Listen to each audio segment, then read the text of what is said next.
Welcome back to Danganronpa, and Jesus Christ, this episode almost, I'm very glad that I noticed it, but the, my mic wasn't coming through, for, I think, a solid 5 minutes into, like, the session, I want to say.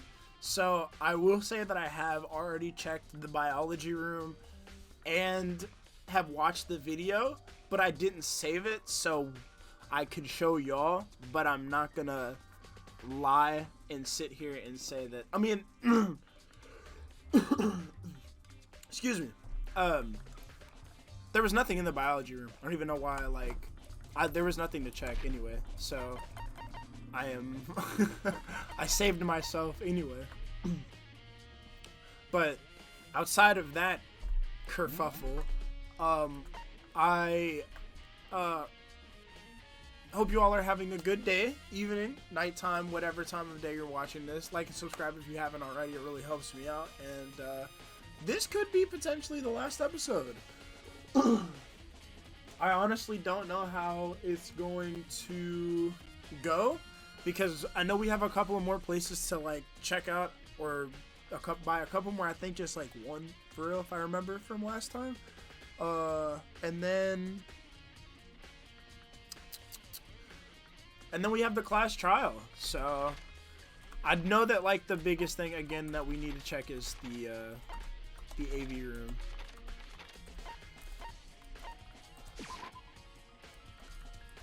I should have just kept going through the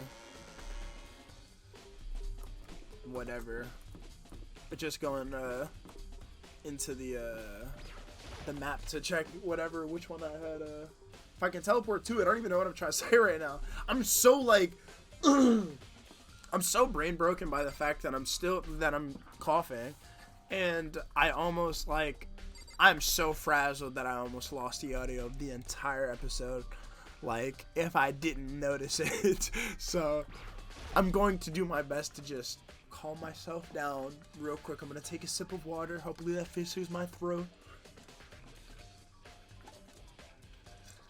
Pause. Y'all know what I mean?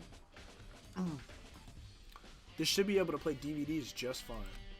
Well then, I'd better take a look. I took the DVD Kyoko gave me and I put it in the player.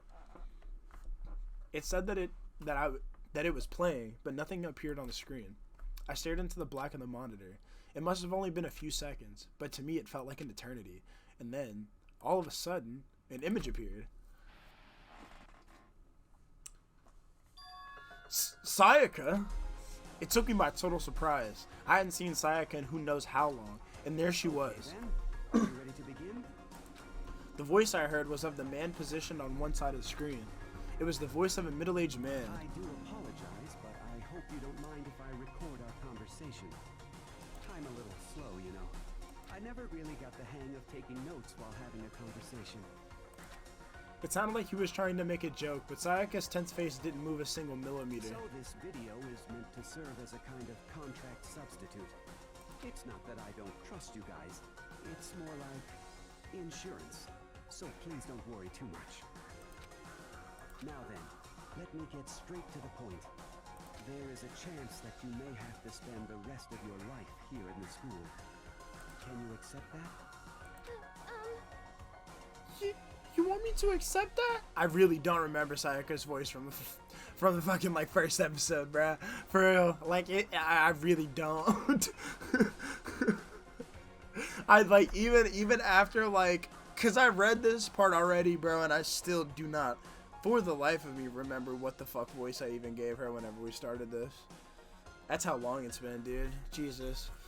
Sayaka was obviously at a total loss. It made total sense. Who would agree to spending the rest of your life in this school? I accept. What? Thank you. And I'm sorry about all this. Well, I can promise you that I will do everything in my power to keep you safe. That's cap. Clearly. As the headmaster of Hope's Peak Academy, I give you my word. As if on cue, that's where the video cut out. There was a lot I hadn't understood up until now, but this, only this, I simply couldn't comprehend what I'd heard, because I know how much Sayaka wanted to get out of here. I know how much she wanted to escape and pursue her dreams with her friends again. She wanted that so bad. She tried to free me from murder. So, why? Why would she say yes to living here for the rest of her life?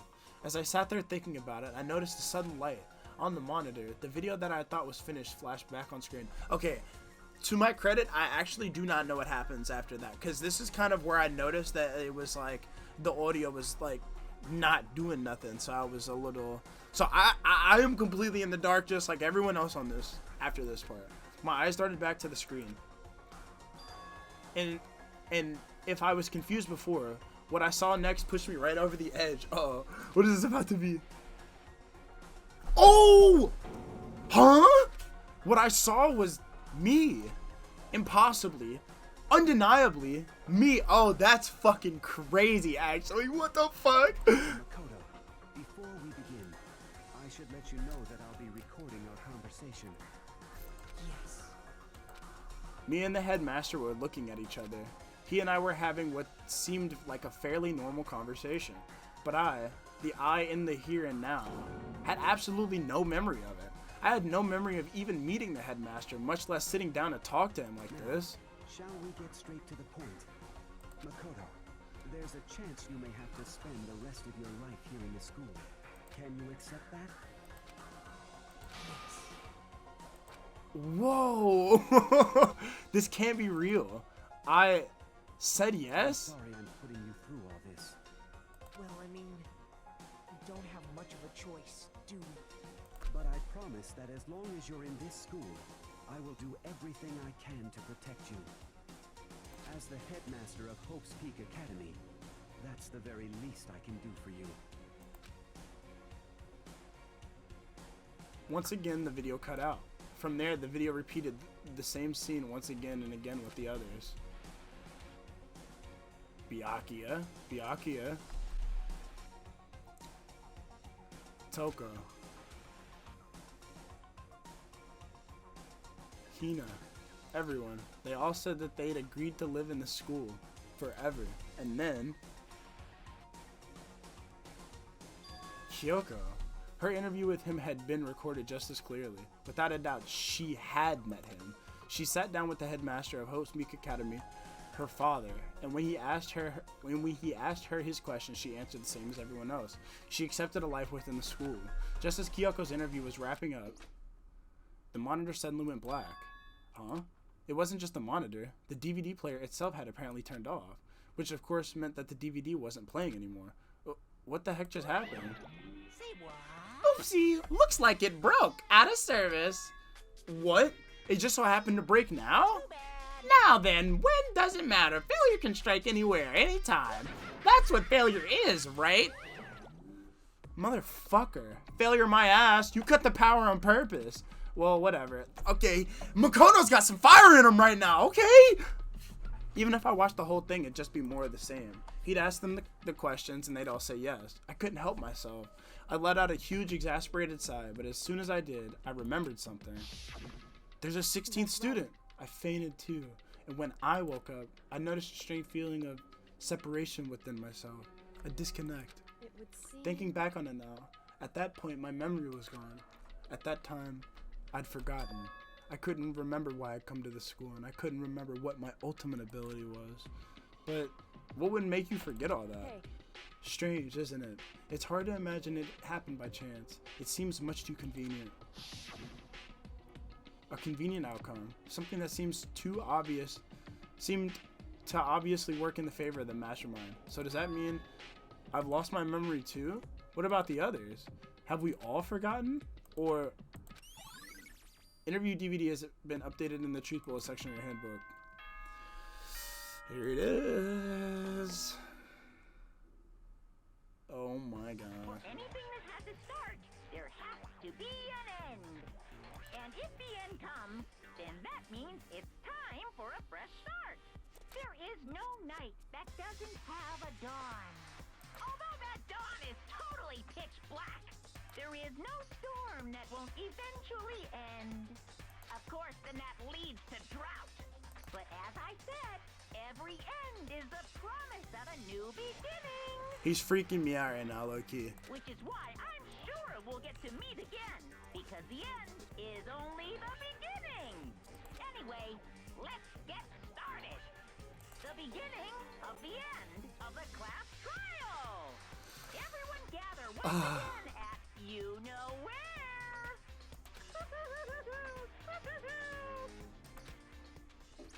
Fuck, dude. It's about to begin again. The class trial is going to start. The final class trial. The last time all of our lives will be on the line. The last time hope and despair are on the line. I don't have a choice. I have to do this. Okay, then. This is the end. Oh my fucking god! Oh, dude. Okay. Review. Right now. Mukuro Ikusaba, bro. Due to the explosion, yeah, we know this. These were the places we had to check. We already looked there. There is, yeah, the Mastermind's being controlled from the control room. The TARP was in the biolab. Mukuro Ikusaba's profile, it was her. The Ultimate Despair is a group of motherfuckers. The headmaster's dead, and he's in the fucking box from the Ultimate Despair. He kept a picture in there.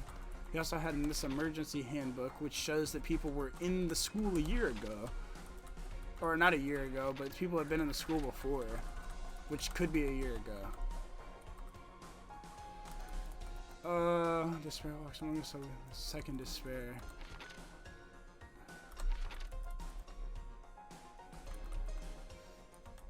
Nine. Okay, hold on. Let's count the total number of people who have fucking died. Right? Sayaka, Leon, Chihiro, Mondo, Celeste, Hifumi, Taka.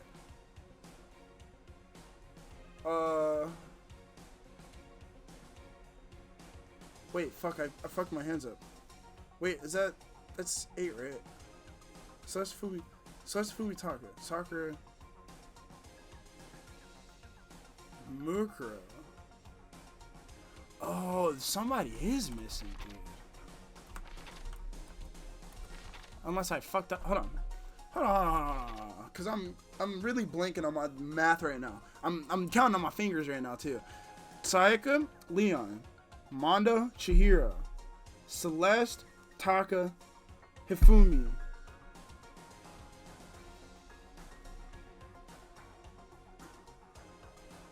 Wait. Sakura, Mukuro. Ah, fuck it. I'm tweaking, man. I think it's just 9. I think it is 9.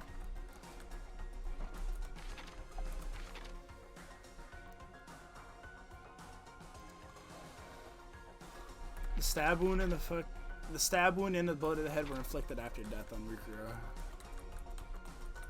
Okay. Alright. Oh my god. I gotta.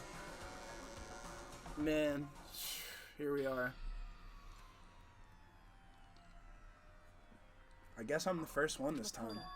You're early, Makoto. Listen. Does that mean you feel prepared?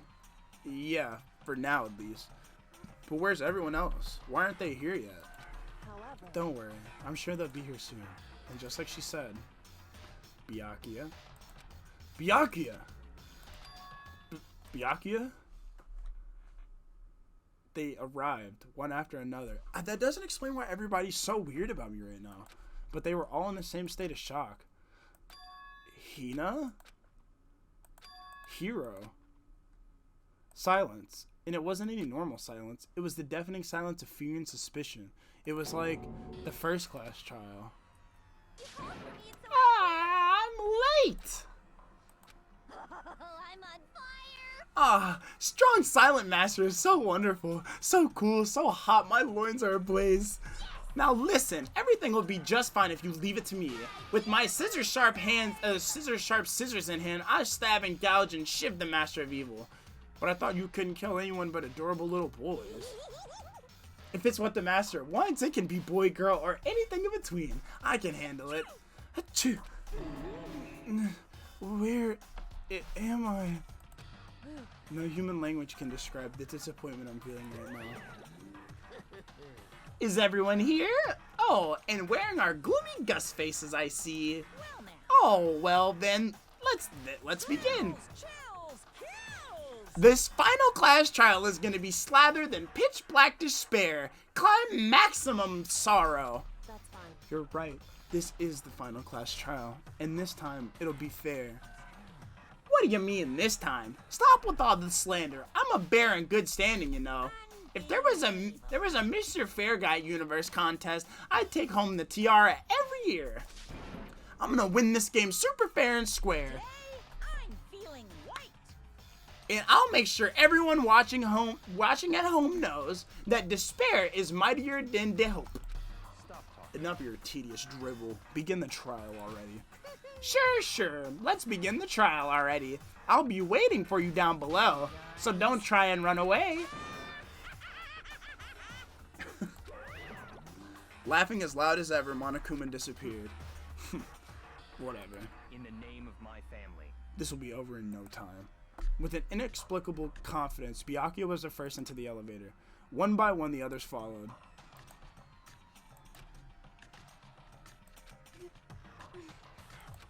Nobody made eye contact. Nobody said a word. They just disappeared into the elevator.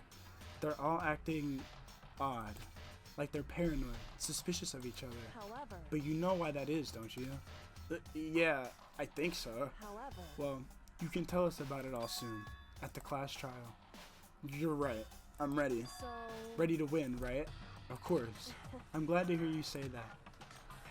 And then Kyoko was aboard the elevator. Oh my god, bro.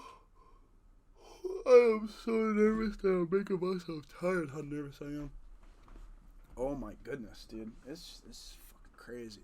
Started making my way toward the opening. Step after step toward the gaping maw.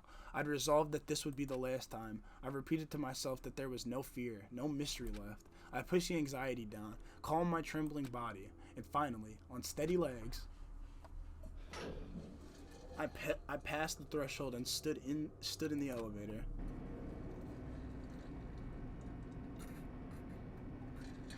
Without warning, it began to descend, deeper and deeper,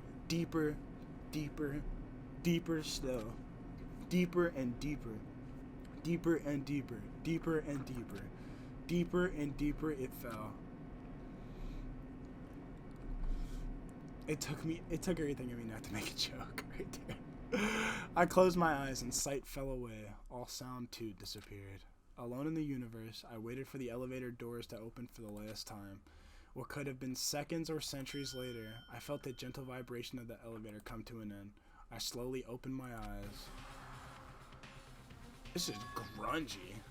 This is the final trial site. What do you think? Isn't just the perfect background for deciding a person's fate? It's the long-awaited last stage, the always exciting final boss battle. And I'm just gonna sit in on this one. I'll sit right here in the vacant 16th seat. Well then, let's begin! Fuck me, man. Fuck me. Oh, man. Oh. There ain't nothing even get together, for real. Oh, well, thank you all for coming along on this journey to what very well could be the very last class trial of Danganronpa Trigger Happy Havoc. And if that's the case, I love you all, and thank you all for watching to get to this point. And it's time to see if we all fucking bite the fucking dust, or if niggas get out, if niggas survive today, for real. Oh my god, my heart is pounding, dude. Oh, here it is. Since this will be the final class trial, I've come up with a special rule. So listen up. If you can figure out Mukuro's killer and go on to solve the mystery of this school, you guys win! But if you can't, then I win! And of course, waiting for the loser is the super exciting, super heart-pounding punishment! Ooh, he was feeling that one. Are you saying that if you lose, you'll execute yourself? Oh, turn up. Yep, sure will. And that's final? No loopholes? No wiggling out of it later? Of course not. Bears never go back on their word. Never mind all that. I just have one question for you. Oh, you're taking this serious, Ooh. huh? Are you feeling okay? Is the Mastermind only one person? Don't bother. I already know the answer. You're all the Mastermind, aren't you? You're out to get me! Yeah, okay, there it is. I'm right, aren't I? I knew it! Yeah, yeah. Hey, hey. Okay, okay. First bullet time. You guys have all been working together, haven't you? I have evidence, so I know I'm Oh, right. you have evidence, brother. Hey, you stole my line. You're all out to get me. I'm sure of it. I have evidence of my own. What a coincidence. I too have evidence to present. Oh. Evidence that proves everyone other than me has been working together. What? Wait, hold on. This doesn't make any sense. How can the three of us each have that kind of evidence? All three of them think that everyone around them is their enemy. There's no doubt about that this is a trap Monokuma set up. He set it up so we would suspect each other, and I have something that proves it.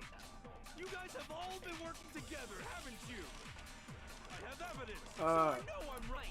Hey, you This said is a you're all out to fucking get me. I group have photo. evidence. Coincidence, evidence that proves every.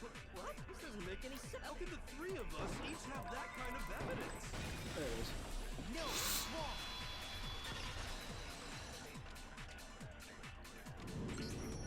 It's not just you three. I have evidence too. What? You too? The evidence you're all referring to is this group photo, right? Well, yeah. Huh? Wait, but mine's different. With the picture you have, I'm in it.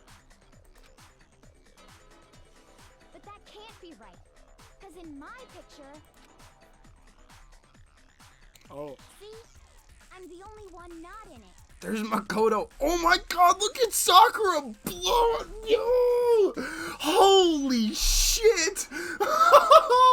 Yo! I'm sorry, dude. I know that we're in the middle of a class trial. I am not over that, dude. Sakura is about to fucking blow everybody to fucking shreds, dude. Everyone's here, too. I also want to see these other pictures. I figured as much, in which case... Hero, you have a picture too, right? Let's see it. Okay, but be careful with it. It's pretty important evidence. This one too. It's just like I thought. There's Makoto right there with Sayaka right next to Hifumi and Sakura. Genocide Jill is fully out there right there. And right next to Byakuya. Taka's right there. Ao's eating donuts. Kyoko's over there with the gloves. Leon's right there. Junko's talking to Celeste over there. This is so weird, man. So the secret in these pictures has been revealed.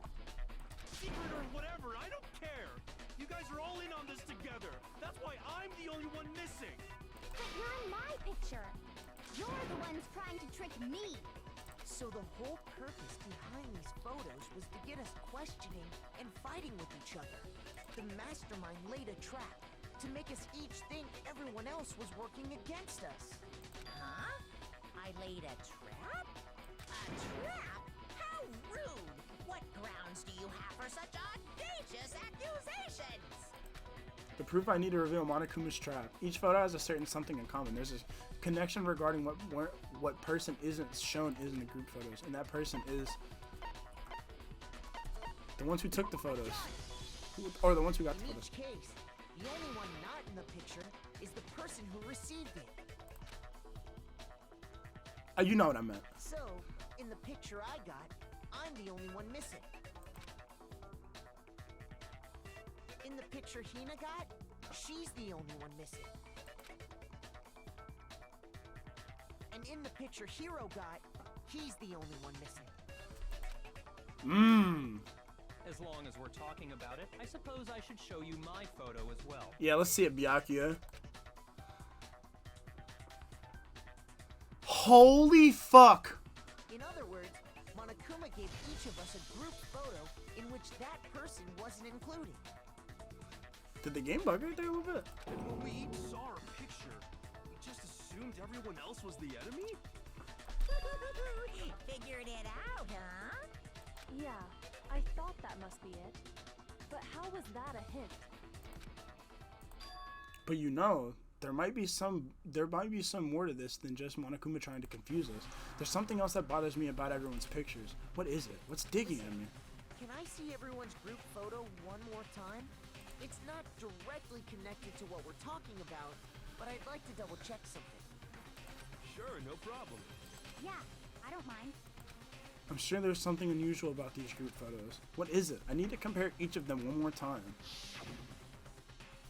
Byakuya's picture.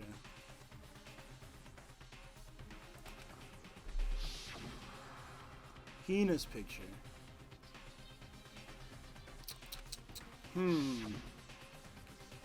Hiro's picture. And mine. There's something strange about all of them. Something I can't quite pin down. Something... Group photo has been added to the truthful section Can right you here. just forget about the photo already? Ugh. Trying to trick me with such an obviously fake photo? I'm still pissed about that. And on top of that, they went to all that trouble to make it look like we were wearing matching uniforms.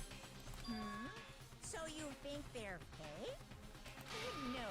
I assure you, they're quite real. Uh-oh. What are you talking about? There's no way. Yeah! I don't remember ever taking a picture like that. Why do I have the two dumbest characters trying to argue with Monokuma right now? So it's gotta be a fake. I'm sure of it. But you know, can we really be so sure? That's what I'm saying, bruh. These are obviously real. Please. Huh? Don't get me wrong, I don't remember taking this picture either. But is that really enough to be absolutely positive they're fake? What do you mean?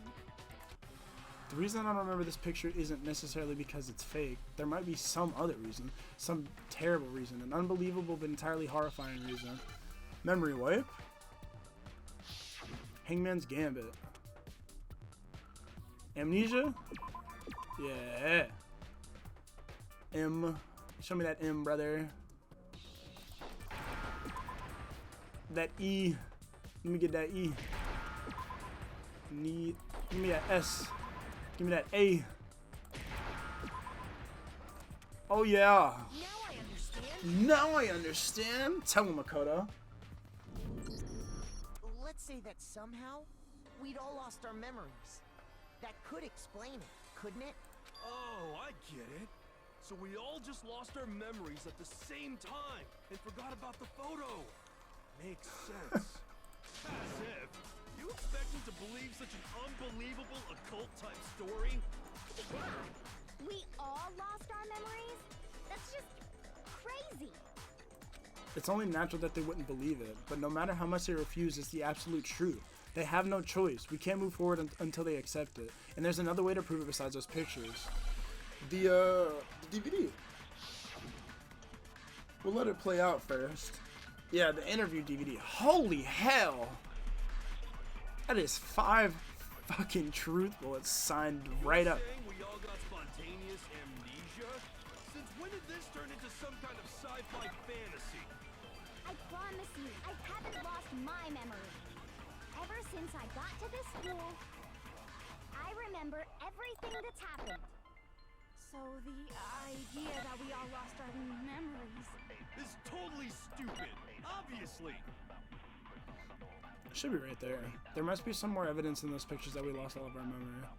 You're saying we all... Since when did this turn into... I promise you, I have ever since I got to this, I remember everything that's...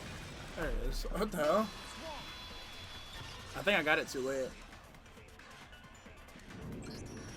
Those photos aren't the only things that point to the possibility of memory loss. This DVD does the same thing. You're not gonna show us something indecent, are you? Oh no. No, it's nothing like that. It's a video of all of us being interviewed by the Hope's Peak Academy headmaster. When you say all of us, you mean... I mean all of us, including you. You lie! I never did any kind of interview. No, it's not a lie. Just watch the DVD and you'll see for yourself.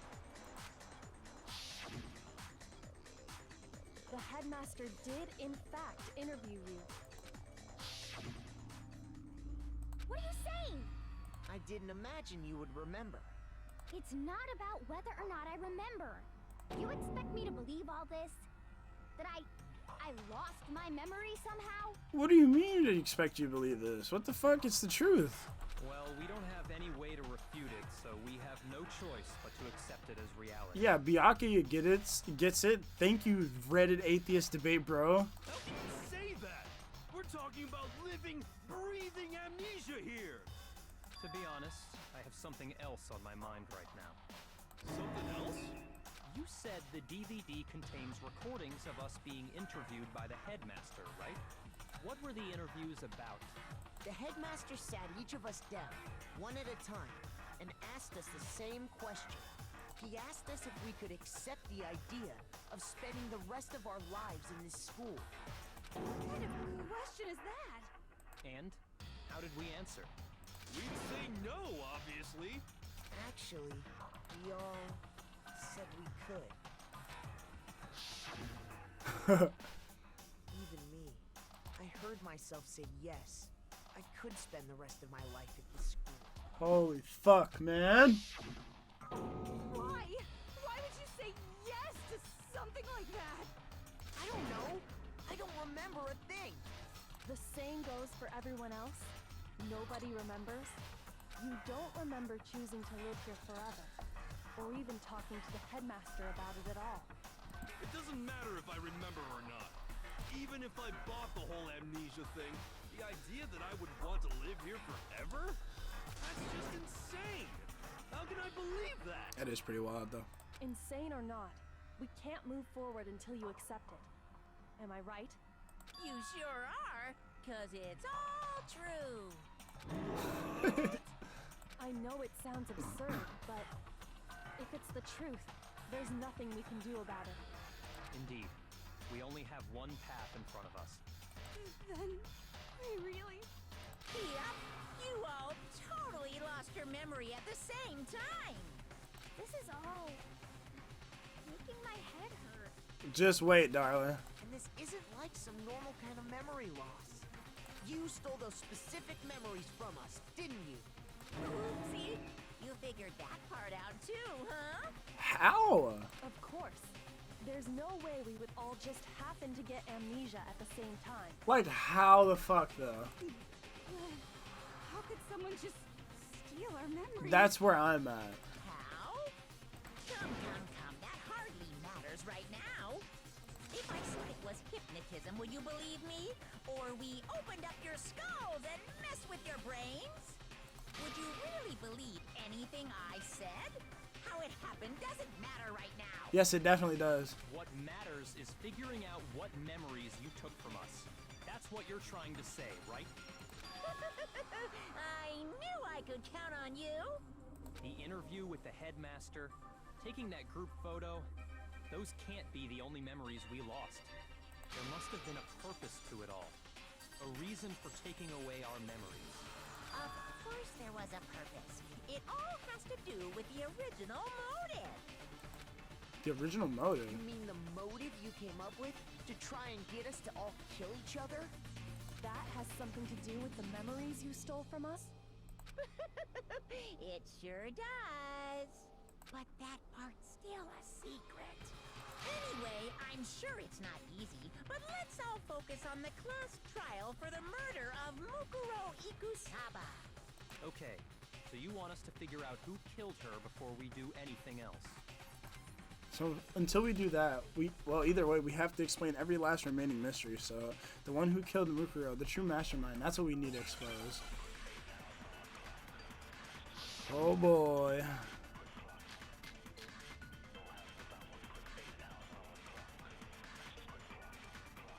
There's two despairs, man. So who did it? Who killed her? Whoever did it is the same one who's behind everything. That much I'm sure of. But when you think about it, is the mastermind really here in the school? Of course! They have to be here somewhere. What makes you so sure? What does make me so sure? Exactly. You're just making stuff up. The fucking There's no control way the room, you mastermind know? is here. The mastermind is probably a million miles away. I'm going for it. Oh, okay. I was gonna say, fuck it. I'm sending it, dude. I'm not even sitting through that. There's no question that the mastermind is somewhere within the school. How do you know? Did you find some evidence or something? You dumb. Back of the data center, I found a panel that controls Monokuma. You dumb dense bitch. I'm gonna choke you, Toko, and I'm gonna fucking be the black end myself. Why? Why is everyone griefing right now? Like, literally, it's the fuck. Oh my god, dude. If we die, it's everyone else's fault, bro. And I'm sorry, Makoto, Kyoko, and fucking maybe Byakuya. If we die, it is everyone else's fucking fault because no one can fucking quit griefing. Why? Why are we not working together here? The mastermind must have been using that to control him all this time. So there can't be any doubt. The mastermind has been inside the school all along. There can't be any doubt. In which case, there also can be no doubt that the mastermind is one of us. What? Why? Recall what Makoto told us Monokuma said to him earlier. I'm sure I told you this already, but this killing game began with 16 participants, all of them high school students. And the only people to take a single step in Hope's Peak since the killing game began are those 16 students. So if the mastermind is in the school, we have to assume it can only be that 16th student. But how'd they manage to survive all of this? So we're the only ones here? It's not me! I'm not the mastermind! Well, it's not me.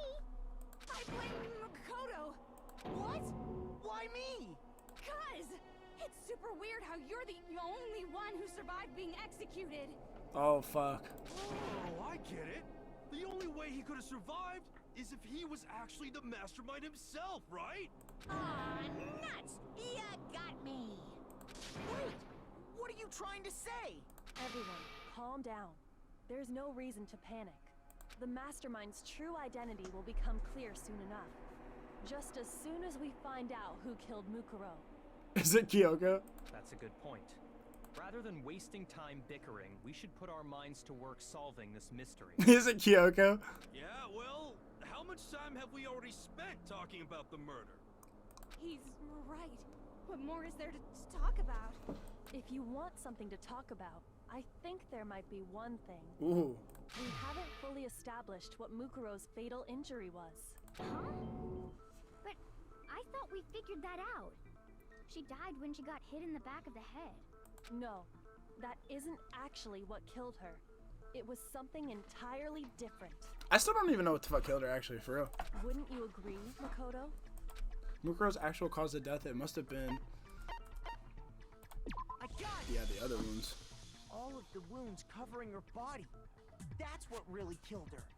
Hey, now hold on a second. You did read the Monokuma file, right? The body was covered with other wounds, but these were at least several days It old. made it pretty clear.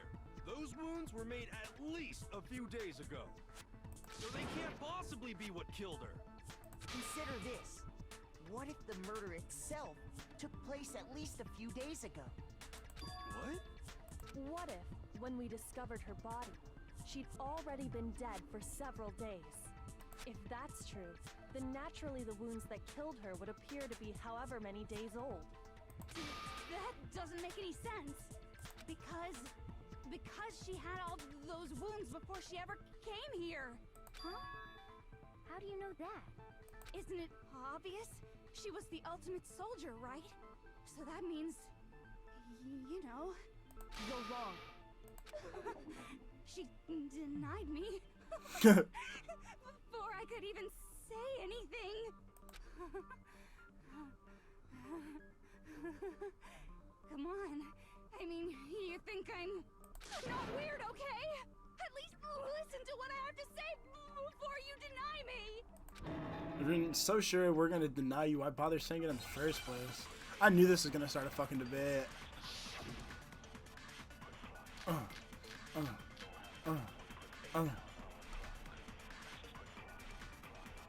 I actually don't know, for real.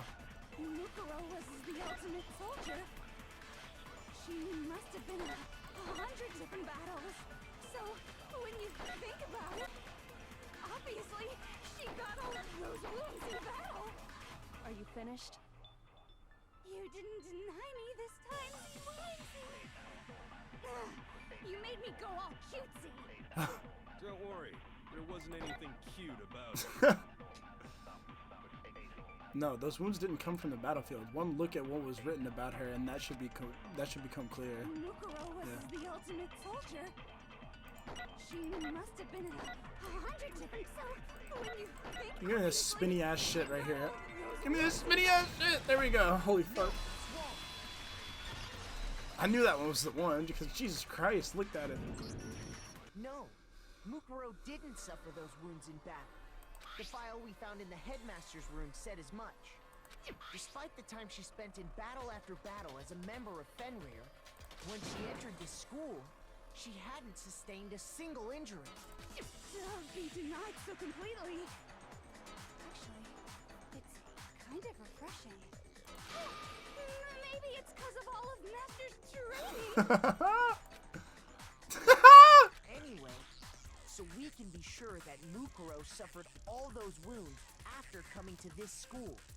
In which case, they could be the very thing that killed her. As a matter of fact, it's hard to imagine any other possibility. Yeah, real life. When examining her body, I found that her stomach and head wounds came after she was already dead. Unless anyone has any better suggestions, I think we can say this with confidence. The wounds Mukuro sustained all over her body are what ultimately killed her. Mukuro's fatal injury is being added to the truth bullet section of your handbook. But if that's what killed her, then does that mean she's really been dead for who knows how long? That's exactly what it means. When we found her body in the garden, she'd already been dead for several days. So then, what about the little matter of what happened last night? Makoto, you said you were attacked in your room by a masked assailant. If Mukuro had already been dead for several days, certainly it couldn't have been her. So who was it that attacked you? Yeah, Denry is the one who would get attacked me. I can't think of anyone else. I got it! The one who attacked me was the true Mastermind. Yes, sir! When we discovered Mukuro in the garden wearing the same mask, I naturally assumed she must have been the one who attacked me. But I was wrong. It wasn't her at all. It was the Mastermind.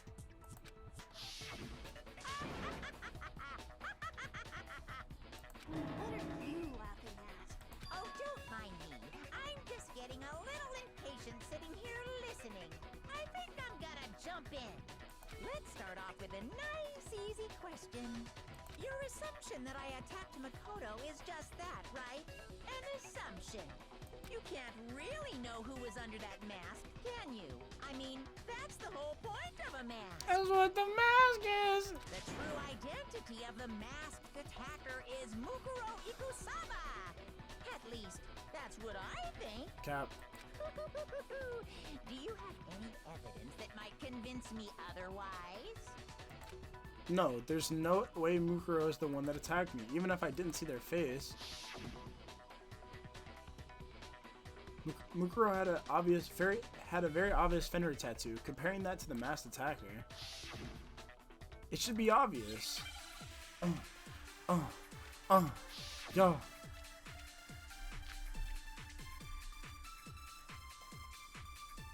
See if I can't fuck Monokuma with one bullet.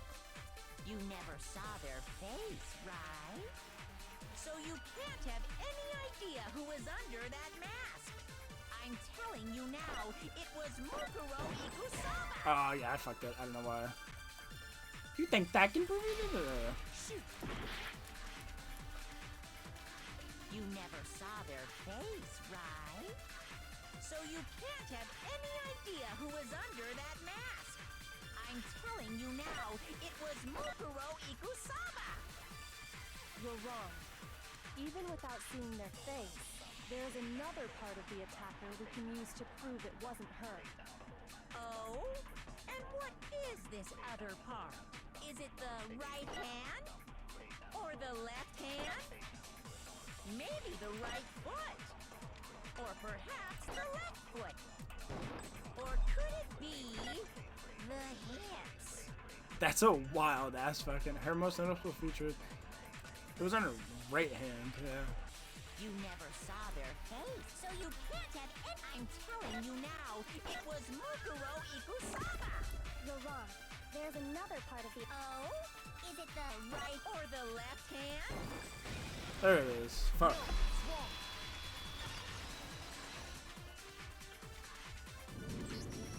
Mukuro had a tattoo on her right hand, if I remember correctly. A representation of Fenrir. In other words, a wolf tattoo. But I saw the right hand of the person who attacked me. And there was no such tattoo. So there's no way the person behind the mask was Mukuro. Hell yeah. Yeah, well, okay. You got me. I guess it wasn't her. But that still doesn't prove that it was me. It could have been, you know, someone else, right? Hiro, Toko, Hina, and I all have solid alibis for that entire night. Yeah! We were in the gym tearing you apart, so it couldn't have been any of us. Oh, okay, sure. It couldn't have been any of you. But what about Kyoko? It totally could have been her. Nope. Uh-oh. No snappy comeback? Did I score a bullseye? If you insist, I don't mind showing you. Huh? Show me what? What do you think? I'll show you the one thing that proves beyond a shadow of a doubt it wasn't me. Before anyone can say anything. Uh-oh. Kyoko's removing her gloves. Your hands! Without thinking, I let out a gasp. It was more than just a little burnt skin. Awful, isn't it? It happened when I was first learning to be a detective. I was inexperienced. I thought you didn't want anyone to see those scars. If it means we get another step closer to unmasking the Mastermind, it doesn't really bother me. Kyoko seemed to savor the words as she said them. Then she put her clothes back on. Damn. Her hands are fucking cooked. My scars should suffice as proof. Makoto, did the person who attacked you have scars like mine? Clearly not. No, not at all. I'm positive. Then this much has been made clear. There can be no doubt that the one who attacked Makoto is the true Mastermind. This is just awful. On top of my secret being revealed, I had to look at those positively grotesque scars of yours. Sorry, did I say that out loud? I do hope I didn't hurt your feelings. Not at all. You can say whatever you want. Oh. Sure, as long as it means pushing me farther into the corner, right? But I'm not cornered just yet. Because if you haven't noticed, the circumstances surrounding Mukuro's death are totally unknown. That's true. All we know right now is she was killed a good while before this morning. On the contrary, we don't know anything other further than that. What about whenever we got that knife? You're not going to tell us she was already dead before we arrived here or something, are you? In that regard, you have nothing to worry about. I promise you, without a doubt, she died after our little killing game began here. Then somehow she was killed in secret without any of us knowing. And after she died, who knows how much time went by before we found her, right? Did the culprit stash her somewhere?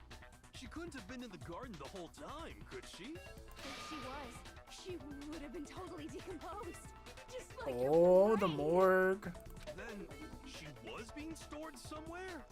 But to hide a body here, to just store it somewhere? There's only one place. I can't think of anywhere else the body could have been. I got it! Yeah, the biolab. Mukuro's body was probably kept hidden in the biolab. Biolab? You mean on the 5th floor? That's right. It's actually set up for use as a morgue. So it's the perfect place to hide a body. And it'd keep the body preserved at the same time. Then you're also saying the body was moved from the biolab to the garden. And I have no doubt that that's exactly what happened. In fact, I have proof. The tarp. The proof that shows the body was carried from the biolab to the garden. There's something that made its way from the biolab to the garden. The tarp. The tarp. Let's go.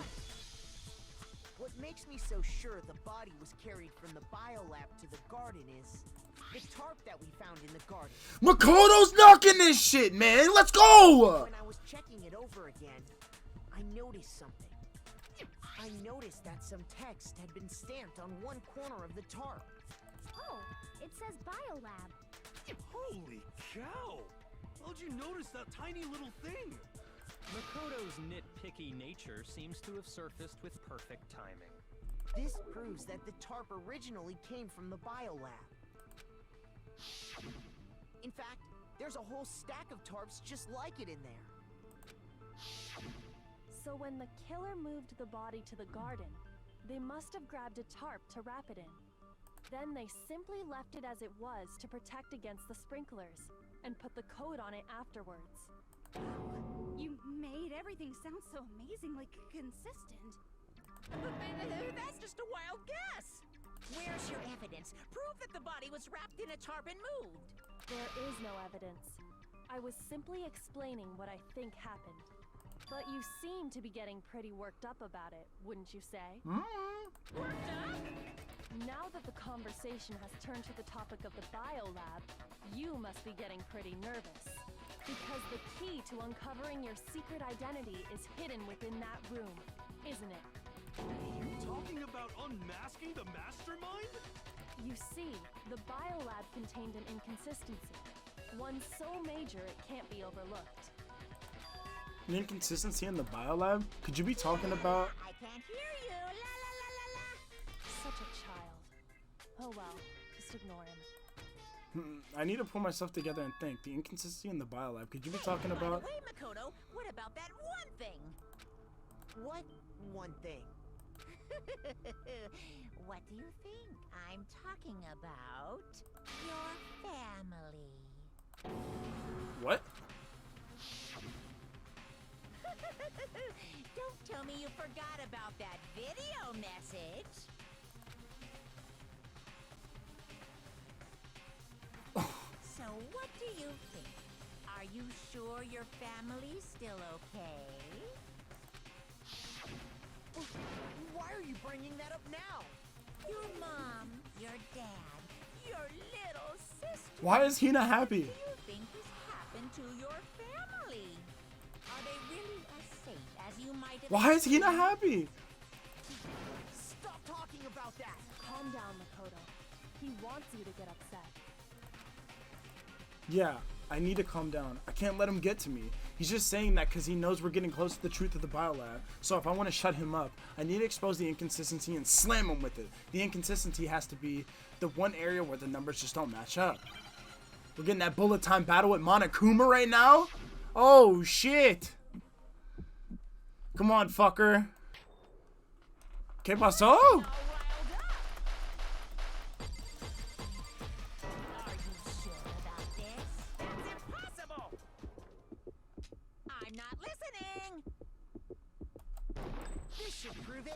That was the one. Oh, I swear I did that from the jump. Biolab lights, dude. That's so bullshit. The inconsistency Kyoko's talking about is the lights. What are you talking about? What about the lights? Like I said before, the biolab also acts as a morgue. And as part of that, a giant refrigerator was installed in there. That's where everyone who's died is stored. And it was set up so that when a slot had a body in it, a blue light would turn on. In other words, if the blue light is on, that means there's a body in that slot. Jesus, man. But I counted up the number of blue lights that were on, including the one Mukuro was in. And there were only 9. Why does that matter? You gotta give me the bite-sized version here, man. Someone's not actually dead. 9 lights doesn't make sense. The number of lights that should be on is 10. I got it! 10 of the lights should have been on. Any other number is incredibly suspicious. Suspicious? Why? That's simple. Just recall who's died here so far, and it should become clear. That's right. The key to solving this mystery. Sayaka died first. Junko was second. Leon was third. Chihiro was fourth. Mondo was fifth. Taka was sixth. Then Hifumi was seventh. Celeste was eighth. Sakura was ninth. And the victim number 10 was Mukuro. So, 10 people in all? That's right. Any other number should make you immediately suspicious. But according to the lights in the biolab, only 9 people were being stored there. You're saying a dead body just up and disappeared? I got it! The Mastermind destroyed one of the bodies to get rid of evidence. But if they wanted to do that, they would have destroyed Mukuro's body, since they actually killed her. And yet, her body was left alone. Then, whose body disappeared? It may very well be that none of them disappeared. But if that's true, then why doesn't the body count match? Including Monokuma's executions, there have apparently been 10 deaths, but there were only 9 bodies. That's the point I'm trying to make. I'm completely lost. How can the number of victims be less than the number of murders? the reason that there are less bodies than murders, the explanation for more murders than victims, why is that? What would it take for us to make sense?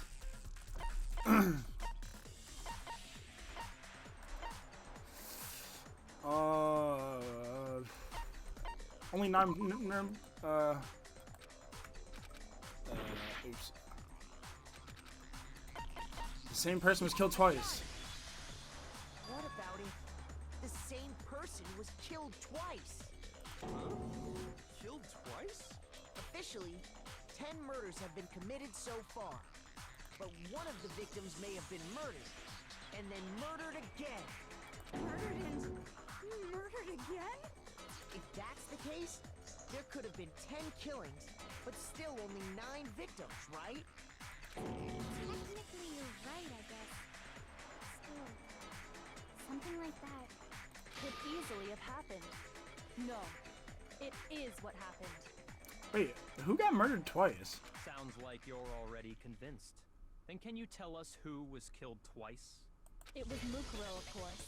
Oh, Before she was killed as Mukuro Ikusaba, she was killed as someone else. no way. And that's why the body had to be stored in the biolab until the moment we found it in the garden. No, that's crazy talk. She was killed as someone else? Come on! Besides, who could that someone else even have been? Dude, was it Sayaka? All you have to do is look at those bodily injuries of hers, and that will become obvious. Nothing's gonna become obvious. Because Kyoko's totally delusional. Wait. I don't even know whose fucking hands it could have been. Oh my god, bro. I don't even know. Oh, this is... Is this someone else that Mukuro was killed as? Was it Sayaka Maizono? Junko Enoshima? Leon Kuwata? Chihiro Fujisaki? Mando Owada? Kiyotaka Ishimaru? Hifumi Yamada? Celestia Lu... whatever? Or maybe Sakura Ogami? No. There's no way anyone was murdered twice! Mukuro died from the wounds she had all over her body. Wasn't there someone who suffered the same sort of injury? Who is this someone else that Mukuro was? Was it Sayaka Maizono? Junko Enoshima? Leon Chihiro Mando Kiyotaka? No way! Or maybe... No, there's no way anyone... Let's go! It was Junko! Bro, Junko was fucking... Yo! Wait! Junko. Wasn't her fatal injury pretty similar to Mukuro's? What do you mean?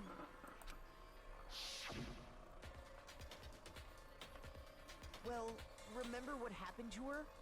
She was impaled by a bunch of spears all over her body. And Mukuro died from a number of wounds across her body. When you compare that to the stab wounds Junko suffered... And the similarities match?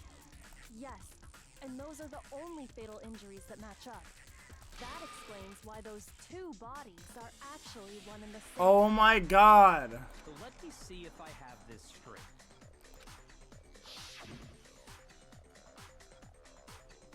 Junko, or someone going by that name, was stabbed to death with multiple spears. Then her body was kept in the biolab for however long before being dragged out again. Only this time, it was presented as the corpse of one Mukuro Ikusaba. It all matches up, right? Those wounds Junko suffered could easily be these same injuries.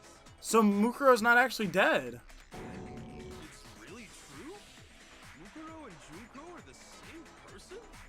Wait, so then... what does it all mean? It means that there haven't been 10 victims, but 9. Which also means that among the people we thought were dead, one is still alive. And that's the true identity of the Mastermind? Who is it? Who's behind all this? We already know the answer to that. It's Mukuro. She's still alive. Yeah. She took Junko's body Oh, well, never mind. and made it look like she was the one who died. Oh, yeah, no, that is what I'm saying. So Mukuro is still alive. She's gotta be. Total silence? Then I must be right. I'm right, aren't I? Mukuro alive? The one that's still alive is Mukuro? But can we really believe that? No, there's no way. There's no Mukuro Ikusaba still alive. I actually don't know, dude.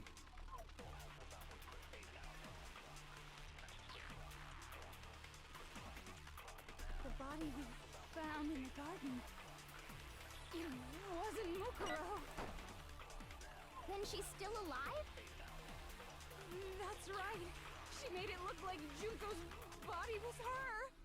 So the Mastermind's true identity is Mukuro. What do you say, Monokuma? Do you give up?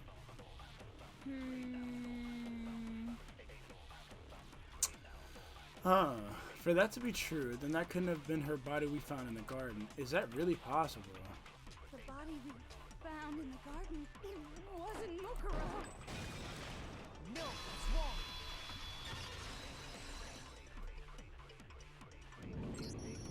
No, the body we found in the garden was Mukuro. That's one thing we can be sure of. The body's appearance and measurements are consistent with her record. Oh, yeah, that's right, yeah. Right, Kyoko? She was 5 foot 6 inches tall and weighed 97 pounds. Her vitals were 31, 21, 32. Everything in her profile is consistent with that corpse. And then there's the matter of the Fenrir tattoo. So there's no question it's her. But if Mukuro's not the mastermind, then who's actually still alive? Someone made it look like they died, but they're actually still alive. There's only one person it could be.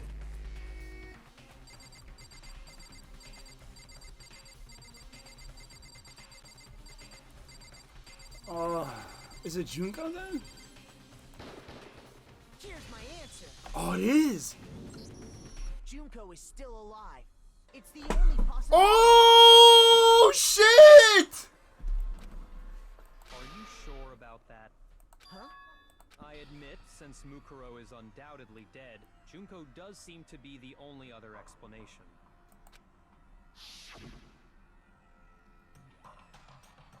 But we saw her get impaled. She died right before our very eyes. If Junko were still alive, the death we saw would had to have been some kind of charade. Which is exactly what it was. But you yourself confirmed she was dead, did you not? Now that you mention it, I gently placed my hand on Junko's lifeless body. But look at her body and look at her boots. I touched my wrist to check for a pulse like they do in the movies and stuff, but she really is dead. But Junko's still alive, but that's not fucking Junko. There wasn't anything else left to say. She was gone. I did check, absolutely, I can say for sure. She was dead. There's no question. Junko was dead. So, the idea that she's still alive. It must be wrong. It's not wrong though. Then you're withdrawing your previous statement? I know you gave it your best shot, but too bad. I guess your conclusion was a dud. Too bad, too bad. Junko was fucking, what's it called? Mukuro was Junko the whole time. This case hasn't been decided just yet. Yeah, please come in with the haymaker, Kyoko.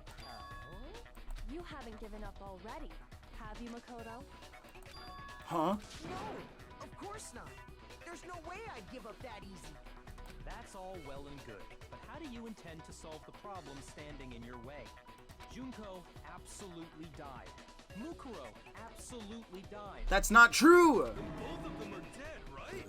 There can't be any kind of survivor story. I think we need to look at this from the opposite direction. Huh? The opposite direction? Mukuro died first, not Junko. Let's assume Junko is still alive. If so, how could she have survived? How could Junko have survived? I checked her. She was dead, I'm sure of it. But still, if she were alive somehow, could it be that Junko's not the one that died? Yes, it wasn't Junko, but someone else entirely. Maybe she used some sort of trick. Oh, it's a hangman's gambit.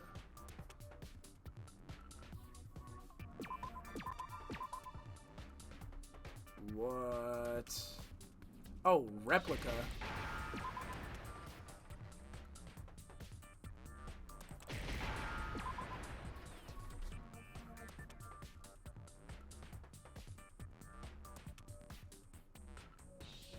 Oh, replace.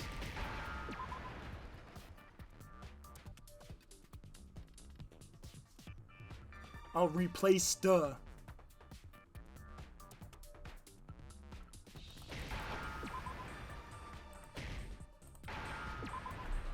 Yeah, there it is. That's it. What if she switched places with someone else? Switch places? That's right. Before the spears could kill her, she got someone to take her place. Specifically, Mukuro Ikusaba. Then that would make it Mukuro's corpse that showed up later. Which is why the body's height and weight and everything match Mukuro's profile, right? I don't know anything about this switching places thing, but that had to be Junko who got stabbed to death, right? Yeah, you're saying they switched? When could they even have done that?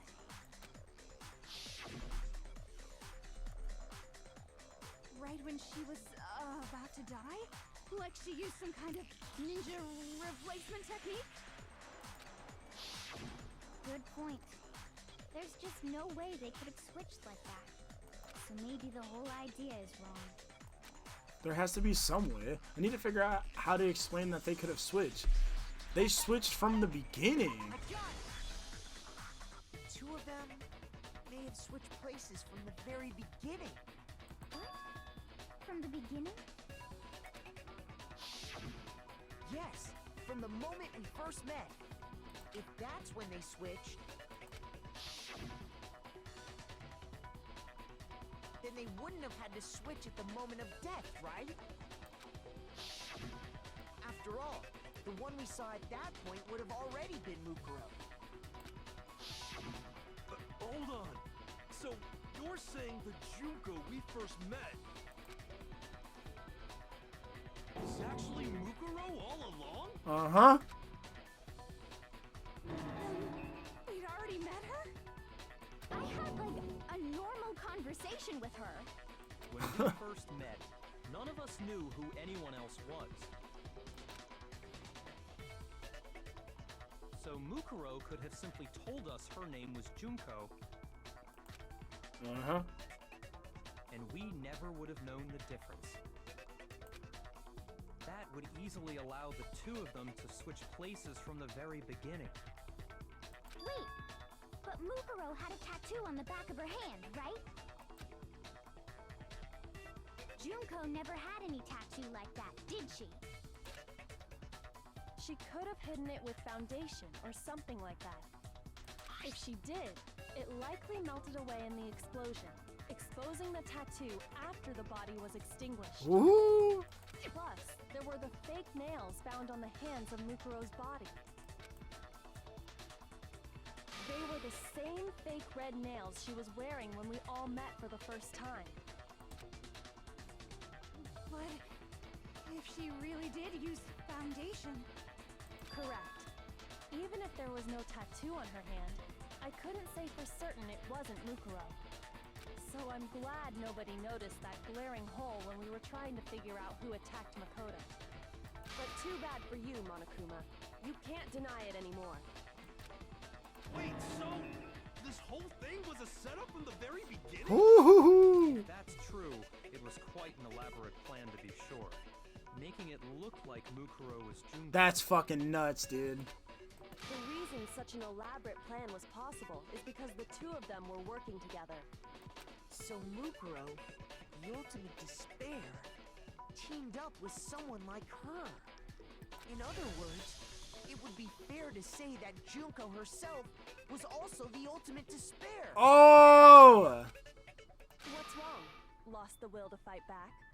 I think he's just afraid. Afraid? What's that mean, afraid? Fear is only possible where hope is possible. I only have despair, so fear is an alien concept to me. And why haven't you been saying anything? Because it's a bunch of nonsense. Junko's my secret identity? As if. Then why did you try and protect Junko's real identity? I tried to protect her identity? When did I do that? So he still refuses to admit it, but he can try to deceive us all he wants. It doesn't matter because I've already figured it out. He tried to hide Junko's identity, and not just once, but twice. The first time was during our latest investigation.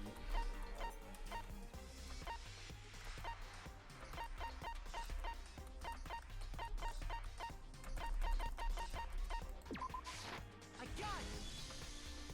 While I was in the AV room, watching the DVD of our interviews with the headmaster.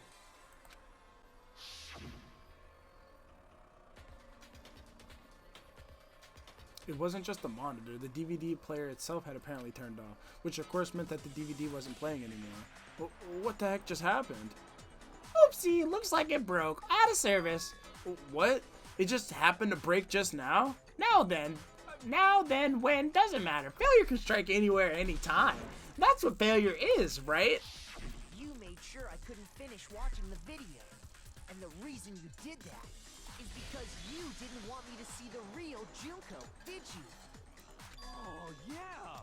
If everyone was in that video, of course Junko would have had to show up. And if Makoto saw the real Junko, it would have been totally obvious that the Junko we met was an imposter. Among Us, Among Us, Among Us, Among Us. The bad power outage thing was just a fluke. No, it wasn't just a fluke. The Mastermind definitely orchestrated that power outage. And that's not the only thing that they tried to hide Junko's identity. The Mastermind tried to cover up one other piece of evidence. I gotta reveal that. Oh, we're going again.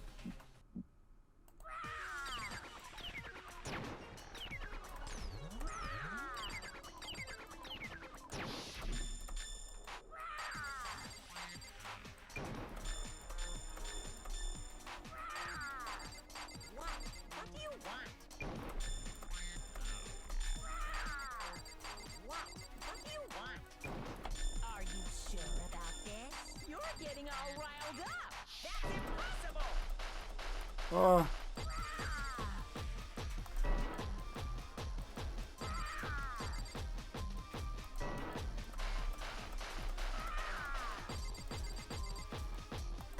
Oh. Get shit on.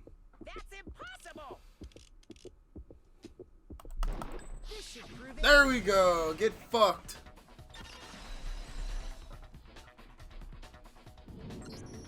The video wasn't the only thing you tried to cover up. You did the same thing with this group photo. I noticed it just a little while ago, when we were all comparing the photos we'd gotten. In all the photos, there's a certain similarity, an unusual circumstance. What's so unusual about them? The unusual circumstance common to all these pictures.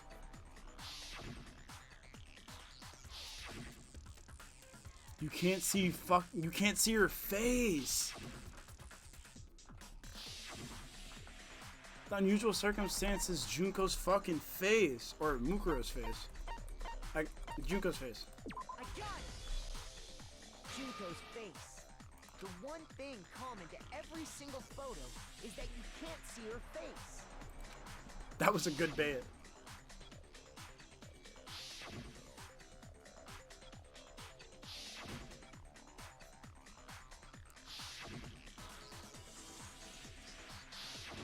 It's hard to believe her face would just happen to be hidden in every single picture, don't you think? And on top of that, in this photo you can see that Mukuro is clearly visible. So in other words, at that point, the two of them hadn't switched yet. With all that in mind, there's no doubt that the girl whose face is hidden here is the real Junko. Damn! Which is why you had to have pictures that didn't show her face. Because if we could have seen her face, then it would have clearly revealed that the Junko in the pictures wasn't the Junko that we knew. Xanadu! I believe everything Makoto said is true. Junko and Mukuro switched places before we met either of them. Bro, I swear you're gonna have to give me a little bit of that ultimate fucking... Give Makoto a little bit of that ultimate detective title. So she killed Mukuro, who had taken her place, making it look like she'd died. And the real Junko is still alive. This is nuts, bro! And she's the one behind this whole murderous situation. This killing game. She's the true mastermind and the ultimate despair. Damn! Damn, let's go! With this, the identity and the crimes of the Mastermind have been exposed. No, wait, hold on! Don't bother trying to deny it. There's no more room for debate. You don't have anywhere left to run. I'll prove everything right now. Oh, shit! Here it is. Let's go. Okay. Oh, it's worth a fucking shot. Here we go. Exactly what happened.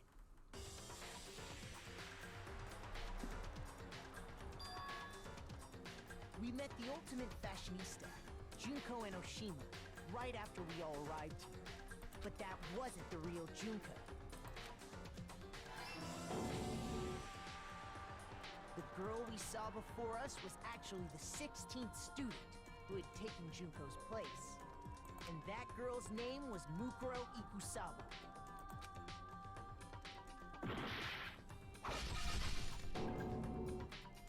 But it wasn't long before she died at the hands of Monokuma. In other words, the Mastermind, Junko Enoshima. Her body was kept in a biolab, which had been converted into a morgue, until Junko decided to put her body to use.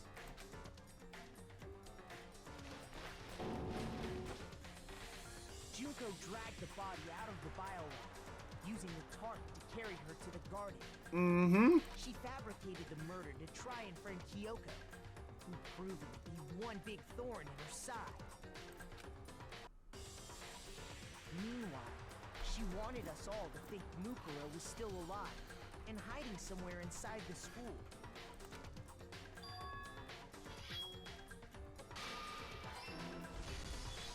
So she put on a mask and then attacked me.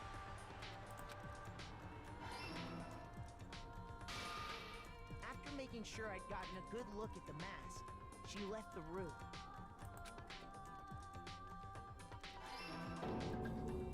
Then she put the same mask on Mukuro's body.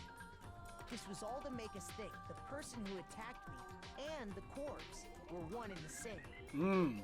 She wanted us to believe the murder had only recently taken place.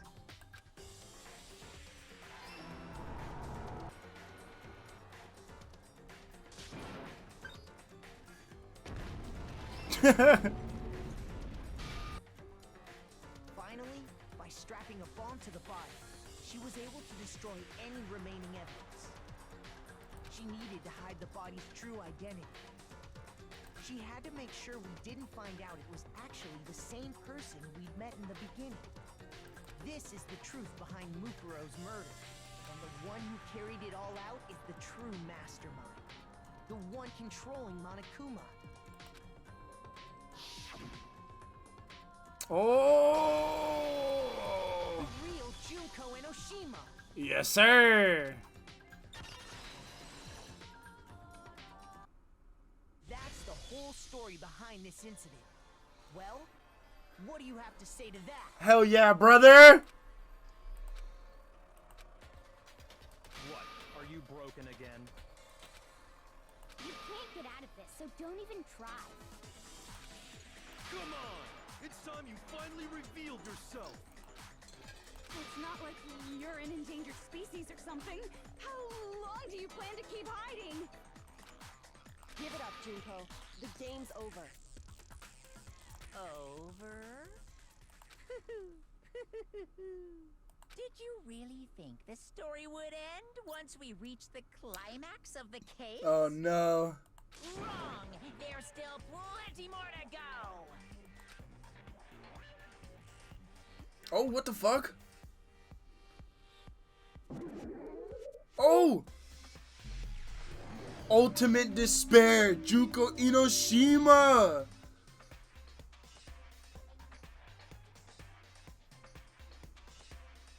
We have been waiting so very long for peasants like you to appear. What the actual fuck is going on now? If you swear your fealty to us, we will reward you with half of the entire world. We've even drawn up the deed already. We will grant you honor, status, in some of our home cooking. Have you made your choice? Will you serve under us? No, what the fuck? Oh, did you think I was being serious? Sorry, I was just messing with you. Oh no. It's been so long since I've had an audience.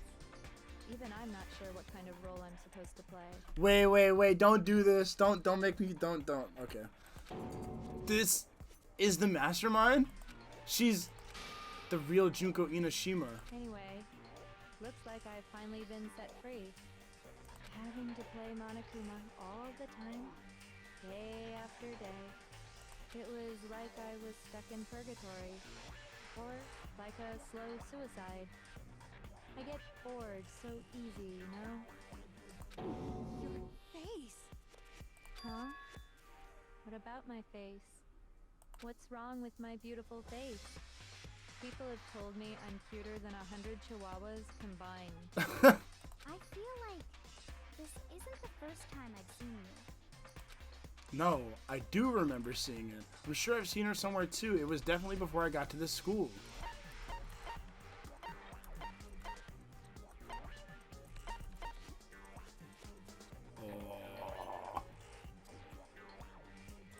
I got it! That's right. It was before I ever came to this school. I remember seeing a magazine cover. And you were on it. Yeah. Wow, you have a pretty good memory. I guess that's why you've made it this far, huh? So I was right. Then what you told me in the main hall when this all began... I've seen her on tons of magazine covers, but I feel like that really doesn't quite match up to reality. Huh?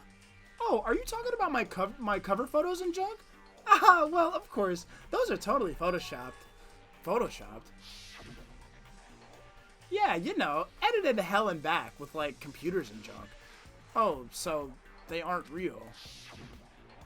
Sometimes a little lie is necessary to keep things moving along. Wouldn't you agree? That explains why she didn't quite seem the same. Because she was a different person all along. I'm me. And Mukuro is Mukuro. She tried her best. But there's just no way she could have passed as the ultimate fashionista. Two people can never become one as long as the walls of mind and body exist. Not even if they're twins. Twins! I know, it's such a cliche, right? I'm almost embarrassed to admit it. Oh. So basically, Mukuro and I had your stereotypical twin relationship. Holy shit, you killed your fucking sister? The older sister, tough and proud. That was Mukuro. The younger sister, smart and cute. That was... Me! Junko fucking Enoshima! Oh, shit! And together, we were the Despair Sisters, aka the Ultimate Despair! What the fuck? She's a totally different person now. Like I said, I get bored easy as hell. I even get fucking bored with myself. Holy fuck. But if you're twins, why do you have different last names? Oh, that again? You have any idea how many times people ask me that shit? Maybe it's new to your dumb ass, but it bores me to tears. Answering the same questions over and over? Just make up whatever answer you want. I don't give a shit. The truth's fucking lame anyway. But if she was your twin, that means you killed your own sister? And for reasons deeper and darker than the ocean. Ha! As if. Well, I suppose I'd better explain. What is going on? For my plan to work, someone had to be able to control the killing game from behind the scenes. Oh, this is what they mean by multiple people were the ultimate despair. It's a group of people working together. It's Junko's fucking insane ass. The so-called Mastermind had to operate Monokuma, keep an eye on everyone, things like that. But after looking at the situation, I determined it would be impossible for Mukuro to perform such duties. Because naturally, she turned out to be the letdown of the family, leaving me behind to run off and join some band of mercenaries. Such a disappointment. So, I decided to play the role of director and have her join the rest of you in your school life. I could have let her work alongside me, but she would have been useless to me that way. Besides, 15 students seemed like a solid number to start with. Of course, the fact that she was the ultimate soldier posed something of a problem. She had what I call the three atrocities: atrociously rank, atrociously filthy, atrociously repulsive. It was atrociously clear just how out of touch she was with the rest of society. Meanwhile, my ultimate fashionista status has an undeniable appeal that I didn't want to go to waste. And that's why you switched identities? Sadly, her inability to match my personality was even greater than I'd calculated. It was a lost cause. She was nothing more than a bit player, an extra, unworthy of lines. Fuck your sister, yeah, I feel it. Being the utter disappointment that she was, anyone would have expected her to get killed off right away. Which is precisely why I killed her. To meet everyone's expectations. Wow. Can't be your only reason, can it? Well, no, of course not. I also did it to avoid becoming bored. I've never been a stickler for following a plan to the letter, you know? Oh my god, now what the fuck? If I planned everything out and knew just what was gonna happen, that'd be so boring. So, I changed things just a bit and decided to use Mukuro to make a little point. In other words, Mukuro's death was a one-sided, premeditated act of betrayal. Betrayal! Just as I suspected. When Mukuro was killed, she must have been as surprised as anybody else.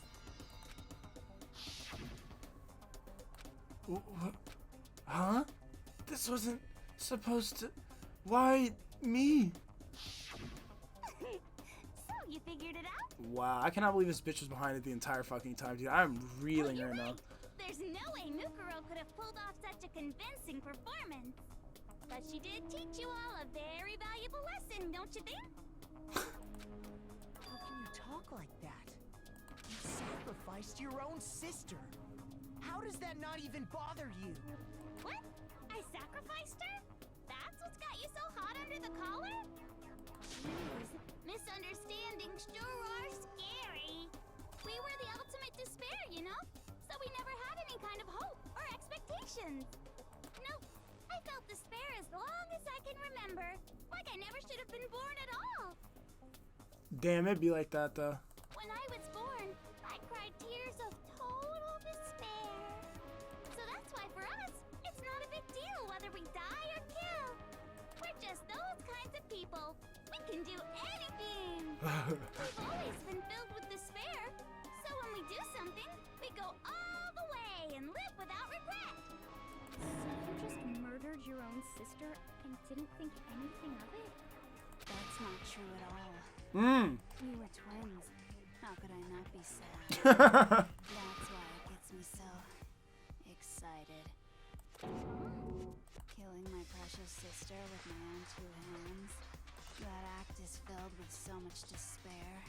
You can't help but put a super in front of I was gonna it. say, there should be like fucking dope despair from killing your own sister. I feel like that would be pretty rad if you were like the ultimate despair. It's like super, super, super, super, super despair. No, more than that. Super, super, super, super, super, super, super, super, super, super, super, super, super, super, super despair. It just feels so good. Good. What the hell is wrong with you? And my sister too. In that moment of death, I think she must have felt that despair. After all, to be murdered by your own sister, and only as an example to someone else, she must have died feeling such excruciating hopelessness. I'm so jealous of her. Super jealous. I knew you couldn't be just some ordinary person. You're some kind of abnormality. The bitch is insane. Turning your own despair into some kind of fetish. Abnormality doesn't even begin to describe it. Like, Genocide Jill is crazy for sure, but this is a whole nother level of nuts. I fucking love it. I'm gonna be completely honest. You're saying I don't compare to some lowly beast that can only kill the weak, right? So I'm hopelessly attractive, hopelessly brilliant, hopelessly athletic. I'm the hopelessly perfect ultimate human. No. I don't think there's anything perfect about anything you just said. Yeah, Master's way more perfect. Because on top of everything else, he's got that noble blood. Don't you mean had that noble Oh, airy mouth. What did you just say? What do you mean by that? You still haven't figured that part out yet? Man, you guys are so slow. You haven't even solved all the mysteries, and yet here you are, yapping away. Are you talking about our memories? You've already solved this mystery, right? I'm the killer. So how about the next one? Maybe you should solve the riddle of your missing memories. Then you can start gloating. Damn straight. That's exactly what we're going to do. We're going to solve all these mysteries. Tell him, Makoto! Then we'll have our victory. Oh yeah! I can't wait. Alright, then let's just get straight to the point. What memories did you steal from us? When the group pictures were taken, and those interviews, it must mean... I got it! It must have something to do with our entrance exams. Don't dare! At least give us a hint! Your brains are like sponges, all drippy and leaky. I already gave you a hint before. All the memories you lost share something in common with a few other things. Do you recall? Thinking about what Monokuma told us, the memories that we have were stolen from us, and what they must be related to was the motives that Monokuma came up with. Yeah. You're talking about the motives you provided to try and get us to kill each other, right? So you do remember after all. Well, I would hope you wouldn't forget something so important. It was stupid of me to even ask. I apologize from the bottom of my heart for my bad manners. So then, let me ask you another question. This is my favorite Junko, by the way. Did you notice that each motive I presented you had a specific theme to it? Theme? Yep, you got it. So that's my question to you all. When Sayaka was murdered, what was the theme of the motive I presented? The theme for the motive Monokuma gave us for the Mercy murder. Monokuma gave us his DVDs. On my DVD was a footage of my family. On Sayaka's was her and her friends. They had a dream they all shared. So for the first murder, the motive we was given was human connections. Yeah. The driving force behind the motive you presented us with at that point was human connections. Ding, ding, ding. You got it. Remember those DVDs I gave you guys? Each video showed the total destruction of your most important relationships. For example, your family. For example, your friends. I ruined all those relationships and showed you the results. It was to motivate your desire to escape and kickstart your urge to kill. But still, what a cruel thing to do. You're the one that did it! Yes, well, I'm perfectly happy to accept your disapproval. Okay! Time for the next question! So, what was the theme for the second motive? Secrets. For the second motive, the motive's theme was, that's when we got those weird envelopes from Monokuma. Mom mentioned how I used to wet the bed. So the theme for that time was the past. Yeah. It was our past, right? Yay! Makoto got it right again! That time, the theme was...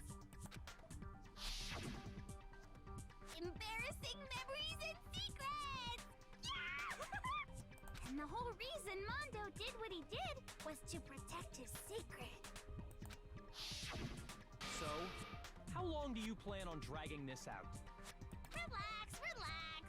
Okay, on to the next question. So, what was the motive for the third murder? The theme for the third murder was, the reason Celeste turned to murder was she wanted to buy a European castle and live there with a bunch of handsome men. So that time the motive for murder was greed. I got it! It was money, wasn't it? Greed. Seek and destroy! Hell yeah, you got it again! Goddamn straight it was money! Celeste killed Hifumi and Taka for a little personal gain. Her greed led to all kinds of death and destruction. What's the point of all this? Why are you making us go through this case by case? Don't worry, sweet cheeks. Just one more to go. Now, can you tell me the motive behind crazy-ass Sakura's crazy-ass death? The motive in that case, in the case of Sakura's death was it What was it the motive that made Sakura decide to kill herself? It had to do with Monokuma exposing Sakura's secret. So the theme of the motive in the fourth case was it betrayal? I got it! In her case, it was betrayal. Precisely. You see, once I revealed Sakura's betrayal, that led to everything that came afterwards. Anyway, it looks like you answered all of my questions correctly. How painfully delightful. What's the point? What meaning is there in asking those questions now? Relationships? Secrets? Money? Betrayal? These are all pretty standard motives, right? The most normal of normal. Totally middle of the road. But of course, those aren't the only motives that exist in this world. In fact, there are as many reasons to kill as there are people on Earth. They compel humans to kill each other, bringing despair to the world. What's the point here? This is what we refer to as the seed of despair. Ah, this is what the point is here. Seed of despair? Just as water, air, and food promote growth in living things, the seed of despair also needs nourishment. And that nourishment is hope. Despair can grow only in the presence of hope. Two sides of the same coin, divided by a razor-thin line. Such is hope and despair. How much longer is this stupid speech of yours? Yeah, real life. Weren't we discussing our missing memories? Why are you trying to change the subject? If you would listen, you would see I'm not changing the subject. We are discussing your memories. What I'm trying to say is, the seed of despair is closely tied to your own memories. How so? You see, by taking away your memories, I gave you hope. Of course, that hope merely existed to be consumed by despair. How could taking away someone's memories give them hope? And plus, you haven't given us any hope anyway! Is that so? All you've been able to think about during your time here is how to escape, right? The mere fact that that's what you want proves I gave you hope.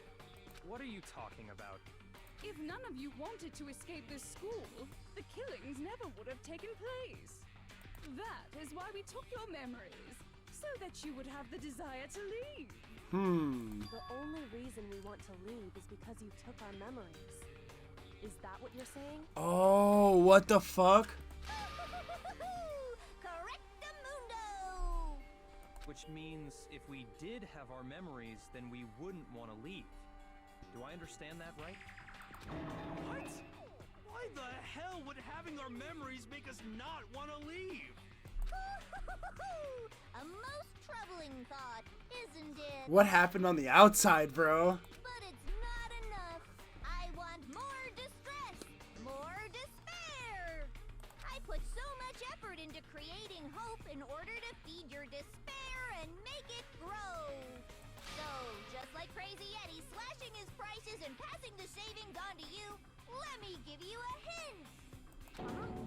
Really? Then hurry up and tell us. Okie dokie. Like they say, seeing is believing. I'd like for you to see the outside world. Whoa, here it is. The outside world? The world beyond the school walls? So something really did happen out there. Now are you interested in what I have to say? You wanna see what's out there? Hoo-hoo-hoo-hoo. I wanna see too. See your faces sink into despair. Now then, open sesame! Behold, the world beyond the school walls! This is the outside world you've all been so anxious to claw your way back into. Oh my fucking god, dude. You're fucking lying, bro.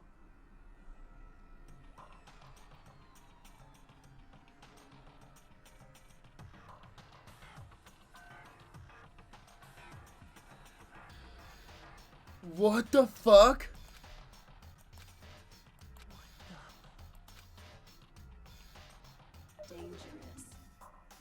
has grown so very dangerous.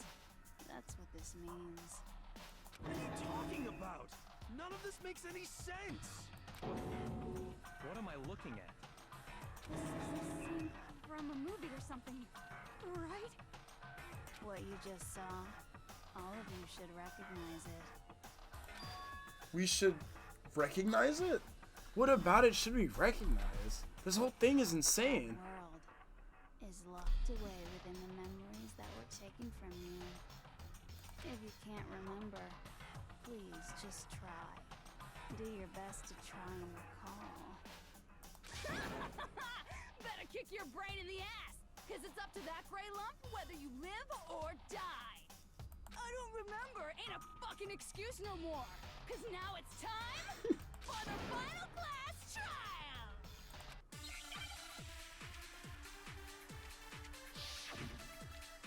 Oh shit.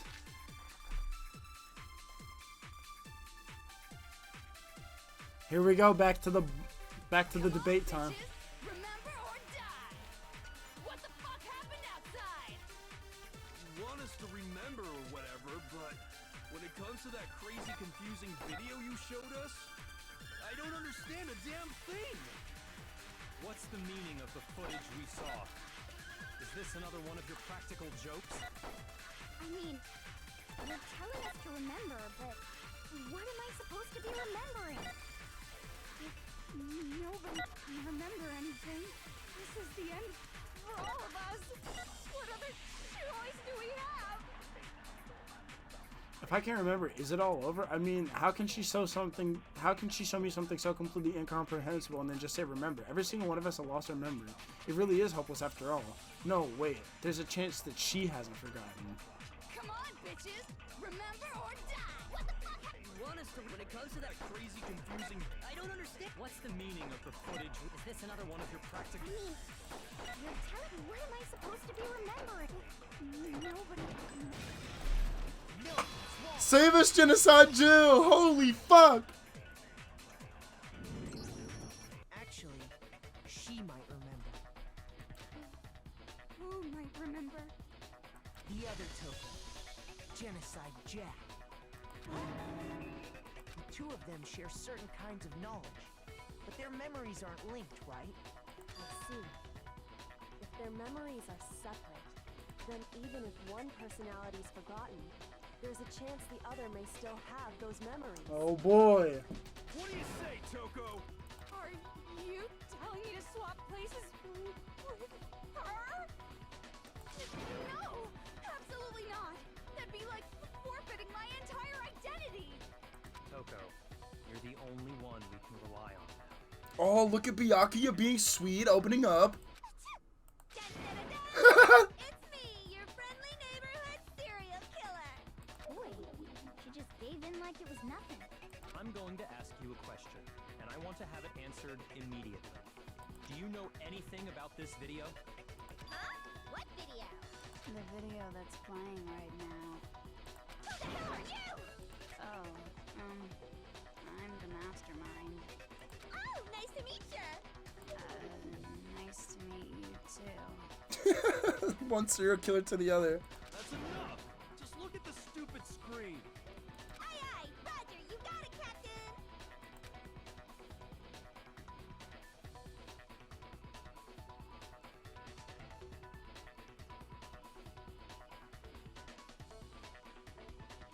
Well, does it look familiar? I don't have all the details, but... Of course it does! Then you remember all the stuff it's showing? Of course I do! Let's go! So you didn't lose your memory after all. Then why didn't you say something earlier? I only answer questions when someone bothers to ask me. I'm the quiet type, you know? Oh my god, she's the worst liar in the world. More importantly, if you really do remember, what is it? What's the matter, Master? Do you really not remember the tragedy? A tragedy? Oh no! You seriously forgot? Maybe I can help you remember with a kiss. Oh boy. Just answer the question. What happened out there? Well, I can't really say if it happened or if it's still happening. But it most tragic event in human history. What? Why is that phrase coming up now? Because it's all because of that event. What is? Are you serious? I'm talking about the way the world is now. Is now? The world's been destroyed, get it? Holy fuck. Explain yourself. Tell us everything you know. Copy that, darling. Okay, so this big, awful, tragic event, they started just calling it the tragedy, happened about a year ago. It was so big and so bad that even this murderous fiend went pale at the sight of it. I guess you could say what happened was man-made. But it was more on the level of a worldwide natural disaster. Either way, there's no doubt that it was the biggest, most awful, most tragic event in human history. And as a result, in basically no time flat, the world turned out the way it did, and that's that. That's all there is to it? Come on! There wasn't a single. That's what I'm saying. She ain't say shit. Well, it just so happens I don't know any of the specifics. Miss Morose saw it all play out in real time, so why don't you ask her? We already did, and she didn't know anything. That's why we're asking you. I couldn't live up to Master's expectations! To die! To die! This is the true tragedy! Okay, that's enough of your little lover's quarrel. Whatever happened, it doesn't matter at this exact point in time, right? The end justifies the means. Everything serves the outcome. In other words, the world has ended. That's the important thing. How can the world just end? It's the world. Calm down. It's okay. There's no need to panic. Every living person will be dead in 100 years anyway, so the world ending isn't that big a deal. Oh, come on. Now you're just being ridiculous. Well, as long as we're being ridiculous, I have another ridiculous story to tell you. It's the story of the Togami Corporation, which has given Byakuya's life all its meaning. Oh, we're about to watch Byakuya's life just straight end right in front of him. What did you say? I'm glad to see you took the bait. You bit into it like a middle-aged secretary at an all-you-can-eat cake buffet. Hey! So, what do you think happened to the Togami family? Oh my god, the Togami family fell. Correct. Well done, peasant. But I didn't say anything yet. I just got so fucking bored waiting, I couldn't help it. Even if you're wrong, eventually you'll figure it out, right? Till then, you're just going in circles. So, no matter what you pick, you get the right answer. Pretty innovative, don't you think? But do you think it might be a disease? Getting bored so easy, I mean. Do you think I might be sick? Anyway, like I was saying, Byakuya's entire lineage has been totally annihilated. Holy shit. What the hell are you talking about? I can confirm that his entire family has died. Even the distant relatives. The Togami name has perished. Stop with these idiotic jokes. Stop! And said with such authority. A peasant would dare challenge us? The avatar of divine punishment? You must learn your place, peasant. You are no longer the ultimate affluent progeny. They couldn't possibly be gone. The Togami family is destined to guide the world. Hell, there is no world anymore, remember? It got fucked a full year ago. Hold on. That doesn't make any sense. Huh? I don't make sense. There's no way that happened a year ago. I mean, we only came to this school a few weeks ago. If some kind of world-ending event happened a year ago, then how do you explain the totally normal world we were living in up till then? That's a good question there. Have you considered the possibility that you're mistaken about that? Mistaken? Well, if I'm understanding you right, it sounds like you think the tragedy happened a year before you arrived here. Well, yeah. I mean, like he said, we just got here a few weeks ago. A few weeks ago? Ooh, I get it. You're saying that what happened 2 years ago actually happened more recently, right? Huh? 2 years ago? Well, I mean, you guys all started attending Hope's Peak Academy 2 years ago. Dude, what the fuck? My brain. I cannot keep up right now. Wait, what? 2 years ago? What is that? What the hell is this chick trying to say? I understand why you'd have trouble accepting it, but in the end, you can't deny the truth. And the truth is, everything is cause and effect. Deny that, and you may as well give yourself up to God. So, you must surely understand all the hints I've given you so far, right? What are the memories I took from you? No, answer us. Answer with all your heart and soul. How are we supposed to answer? I just don't know what's going on anymore. Still, we have to answer somehow. If we don't, everything ends right here.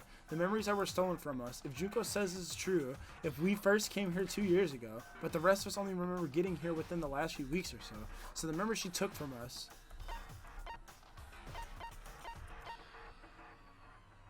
Was the tragedy itself? Oh shit. Hold on.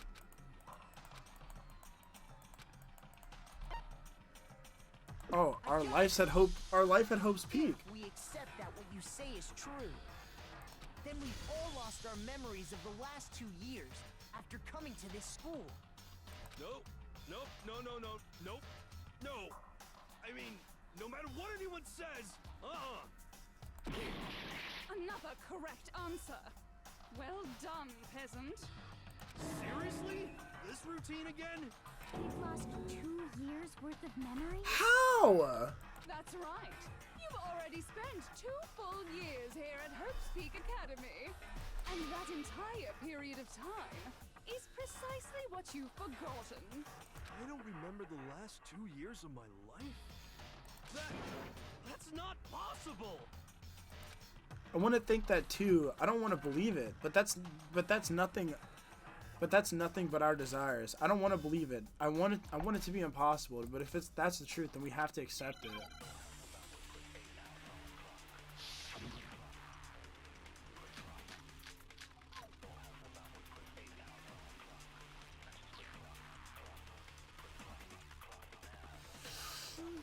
Worth of memories. I could never lose something like that. We've been living here for 2 years? Hell no! That's impossible! I mean, I haven't gone to any awesome school events or anything! Heck, I've never even gone to a single class! This is all just Oh, fuck. surreal. It was definitely right there. If 2 years have passed, how freaking old am I? Everyone's so conflicted. I know which one it is. It's the locker and the notebook with. Never lose something. We've been living here for 2 years? Hell no! That's impossible! I mean, I haven't gone to any... Heck, I've never even gone to a single... No, it's wrong. That's wrong. Hero, there's something I'd like you to take a look at. This notebook right here. Huh? Hey, why is my name written on it? I found it in the locker room on the 2nd floor. If you don't mind, could you take a look inside? Sure, whatever you want. But I've never seen this notebook before in my life. Wuzza, is something wrong? It's kinda similar. No, even more than that. This is absolutely my handwriting, without a doubt! But how is this... I don't remember ever writing in this thing! No way! It looks like you actually did attend class here at Hope's Peak. But somehow, you forgot all about it. Lies! It's a one big lie! I don't want to believe it either. But there's also no explanation for this pocketbook. And whose pocketbook is that? It's mine. And the handwriting inside is also mine. There's no doubt about it. But just like Hiro, I have no memory of ever writing in it. And the reason for that is the 2 years of missing memories?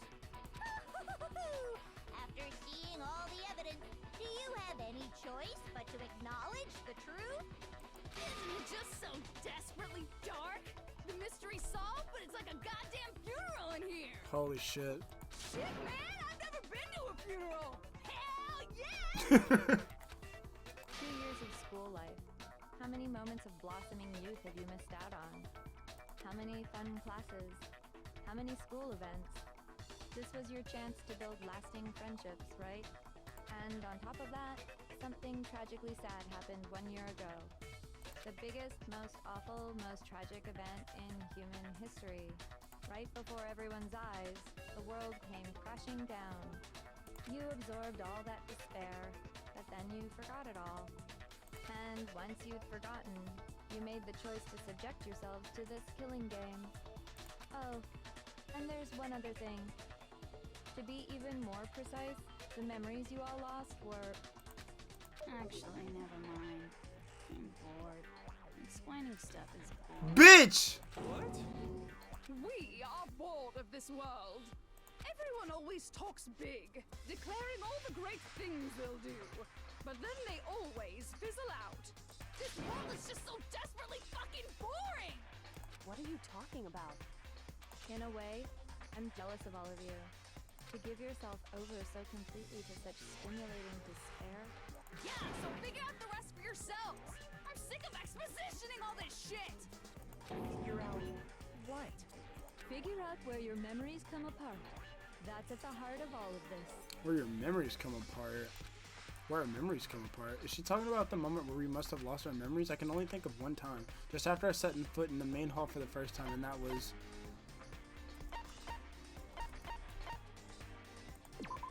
When I fainted. The moment I lost my memories. I can't think of any time other than that day.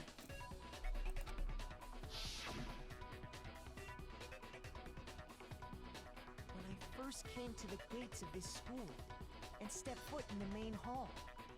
When I passed out, I was overcome with a strange sensation. Wow, you still have enough spirit to keep on talking, huh? So I don't know much about the details, but it seems like everyone remembers passing out, right?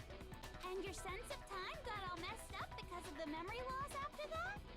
I guess it must have been something like that.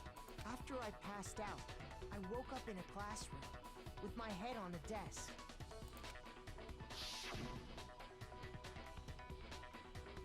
I assume not much time had passed since I'd collapsed in the main hall. So how much time did pass? But instead, Oh my god, 2 fucking years had gone by. The reason it felt so short was because our memories of the time in between had been completely removed. You got it, honey. 2 years of memories? Gone! Which means, of course... When everyone met for the first time, it wasn't actually for the first time. Unaware of this fact, you took the time to introduce yourselves to each other, but by that point, we'd already spent 2 years together at the school. That's what those photos reveal, isn't it? Yep, that's what they reveal. So what's the tragedy? You were all such close friends. You spent 2 years together, and then you started killing each other. And it was all so you could escape into a world that's already been annihilated. What a terribly tragic tale. Even if you left now, there's nothing you could do to fix it. You're the one who set things up to be like this! I love you all so much. What? Once your school life here began, I thought about you constantly. It's only natural that I would fall in love. So, since I love you guys so much, I'll tell you all about it. All about the idea we came up with as the ultimate despair. Our plan to bring despair to all mankind. Sorry if I'm not talking too much. I'm just taking everything in because the whole game is just being explained to me right now, dude. Like, cause like this bitch was behind everything. The ultimate despair? All mankind? Let's go back in time 2 years, okay? Back to when everyone first came to this school. School life during that first year overflowed with hope and happiness. Mm-hmm. Oh boy, it was just the worst. Everyone was enjoying themselves so much. You were all having the time of your lives. But that couldn't last forever, of course. The peacefulness only made it through that first year. Because after that, an event unfolded that hammered a soul-crushing despair into all of humanity. The biggest, most awful, most tragic event in human history. The tragedy. All too soon, the world's days of peace came to a bloody end. What was the tragedy, though? And as you can imagine, the school was no exception. The tragedy even made its way here, leading to the extermination of most of the students.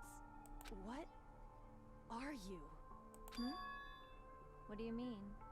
The most tragic event in human history, and the ultimate despair that caused it. I can't believe it's all because of just you and Mukuro. Was it some kind of organization? An angry mob? An incredibly motivated family? You have a point. If I had to describe it, I'd say it was none of those. How can I put it? It was more of an ideological thing. Despair is contagious, you know. It's almost like a natural phenomenon. Bruh. Everyone is capable of it. And now the entire world has fallen into despair. In other words, if you see despair as the enemy, then your enemy is the world itself. Everything is just GG. I just don't understand why. We didn't ask you to try to understand. This was a tangent anyway, unrelated to the matter at hand. Okay, so let's get back to the story. Hope's Peak had taken so much damage. You guys were the only survivors. The members of the 78th class of Hope's Peak Academy were the only ones left. And then, something super neat happened. Now pay attention, because this is important, and I'm only gonna say it once. Oh god, what is it? So guess what? To protect everyone who had survived, Hope's Peak was transformed into a shelter. That's what I was thinking, bruh. It's not to keep us in, but it's to keep shit out. That's right. It was transformed into a shelter. I said it twice. Now, someone was responsible for that transformation, for creating what would eventually become your prison. The headmaster. Do any of you know who that might have been? The one who turned Hope's Peak into a shelter and isolated us here. I got it! Could only have been the headmaster of Hope's Peak Academy. He wanted to turn the school into a shelter to try and protect us. To protect us from the despair and tragedy taking place outside. That's why he asked us to make that promise. To say that we were willing to live in this school forever. We believe he had something like that in mind, yes. If you, the collective hope of a new generation, could survive, maybe the world could have a fresh start. Yeah, the headmaster put that much faith in you. Damn it, she completely fucked it up. Whoa! And because we had that same hope, that's why we all agreed to live here forever. But creating the shelter was also his single biggest mistake.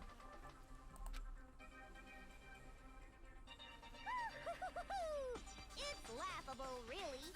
He was the headmaster, but he had no idea. He had no idea that we, the ultimate despair, had already made our way into the school. So what was supposed to be a shelter to keep you safe became a cage that made it impossible for you to escape despair. Bro. I have have to say, it really helped me out a lot. It saved me a ton of time. By the way, it was you yourselves who blocked off the windows, the doors, all the exits. Under the headmaster's direction, you all went about your work like obedient little sheep. You mean we trapped ourselves in here? And then you forgot all about it and started bitching about how you were trapped in here. Once you'd finished building your little shelter, it was time for me and Mukuro to get to work. And thus began the killing game. Me and Mukuro had come here, spending the last 2 years waiting for that moment. That moment where you all began killing each other served as the climax of our global despair plan. And the only reason you survived the tragedy was so that you could be a part of it. Let us live, so we could go around killing each other? Is that what you're saying? Why? Why would you do that? Because this was so much more than a simple high school death match. Rather, it was a method to hunt down and destroy every last remaining speck of hope in the world. What are you saying? Well, it would seem that there's a little bit left out there. A few souls unwilling to give up hope. So I thought I should show them, which is why I... Well, why don't you tell me? What the Mastermind did to show everyone in the outside world, that was...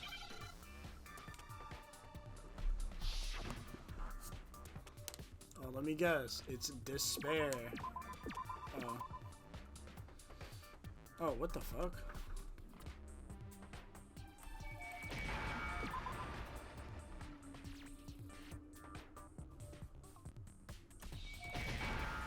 There we go. I couldn't figure out what that was. I was like, what the fuck? You're talking about you hijacking the airwaves, aren't you? Uh-huh. That's exactly what I'm talking about. To show the world the murders taking place at this school, which was meant to be a symbol of hope. That was the whole point of the ultimate despair. When I said climax, that was what I was talking about. The world watched as you fell into despair and began to kill each other one after another. Despair is as contagious as any disease. Any hope left turns to despair. Isn't the power of television just amazing? By the way, since we started broadcasting, a whole bunch of people have tried to come and rescue you. That's fucked. Are you serious? But utilizing the heavy weaponry I installed around the school grounds, I had no problem expelling them. Expelled them? I have to thank you all. They were a relentless bunch, refusing to give up on hope and trying to force their beliefs on the world. But in the end, I was able to give them the final despair. Death. So you just used us? To bring despair to everyone in the outside world? Holy shit. Well, sure, but I also gave you a second chance at life, right? So it's like, give and take. Give and take? You're so full of shit! Oh, he said it! And there's a reason I chose you guys to survive when all the other students were dropping like flies. I mean, we built up 2 years of memories together. You were all my treasured classmates. Sorry, that's a lie. I just figured you'd despair even more when you found out a friend had betrayed you. And that's the truth, which is what you wanted, right? So, does it make you feel utterly lost and hopeless? You solved the mystery, but despair at the truth, right? Don't tell me. Did you seriously count on the possibility that we would solve your mystery? Holy shit. And if we did, then what? Our final desire for creating this world of despair was so we could experience one last class trial. If you were bold enough to solve the mystery, only to discover that the truth was utterly hopeless, how would you react? What would you do? See? Discovering the truth doesn't necessarily lead to a sense of hope. Truth can be full of despair, too. Like right fucking now. Truth Full of despair. That's... Not to mention, all those motives I talked about were totally meaningless. I mean, with the world having ended and all. Meaningless? Then we've been murdering each other for nothing? And think about it. You chose to lock yourselves up here, then started murdering each other to get out. We weren't just random strangers either. We were classmates. We'd spent 2 years together. No, even I can't laugh at that. We get it. We get it, okay? You're totally awesome, right? We get it already. So help us. I'll do anything. Just help me. Dude. Peasant begging for his life? Oh, how delightful! We've never witnessed such a travesty firsthand. But I'm sorry to say, begging doesn't work on me. This bitch really is just fucking... All I want is despair, and there's no reason for it. And since there's no reason, there's no argument against it. There's just no understanding it. Just for the fuck of it. No argument, no understanding. What better definition of ultimate despair could there be? Wait, hold on. You've just been going on about whatever you feel like, but there's no real reason for us to believe anything you have to say. Huh? You say the world's fallen apart, but I haven't seen it for myself. So I don't acknowledge it. I don't accept it as the truth. Until you see it with your own eyes. Truth and falsehood overlap one another. In other words, you're not unlike Schrodinger's cat right now. Is that what you're saying? If so, what then? Are you saying you won't accept the truth until you can go outside and see for yourself? Well, you better not. You go out into that world and you're all goners for sure. Trust me, I'm not lying about any of this. Well, even if it's all true, I refuse to give in. I refuse to lose to you. For the sake of everyone you've killed. Huh? Everyone I've killed? What are you talking about? You're the ones who killed them. I didn't kill anyone. I simply gave you a little nudge in the right direction. And that's all it took for you to start killing each other. You're nothing but bloodthirsty animals. That's why anyone was murdered here, peasant. Say what you want about hope, but we're all creatures of instinct, right? Despair comes naturally. There's nothing. Oh, yes! That's funny as shit! No! This isn't just some game to us. It's murder! Plain and simple! You stole our memories, invented reasons for us to do it. You pushed us all into a corner. It's all your fault! Ooh! You certainly have a talent for passing the buck, don't you? That must be your hope, huh? But we don't have much time left to keep up this banter. We have to draw things to a close soon.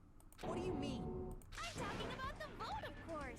You didn't forget about that little rule, did you? Oh, and also, since this will be the last vote, I decided to change the rules. What? You guys so full of hope, and me so full of despair. I've decided to have you vote which one will be punished.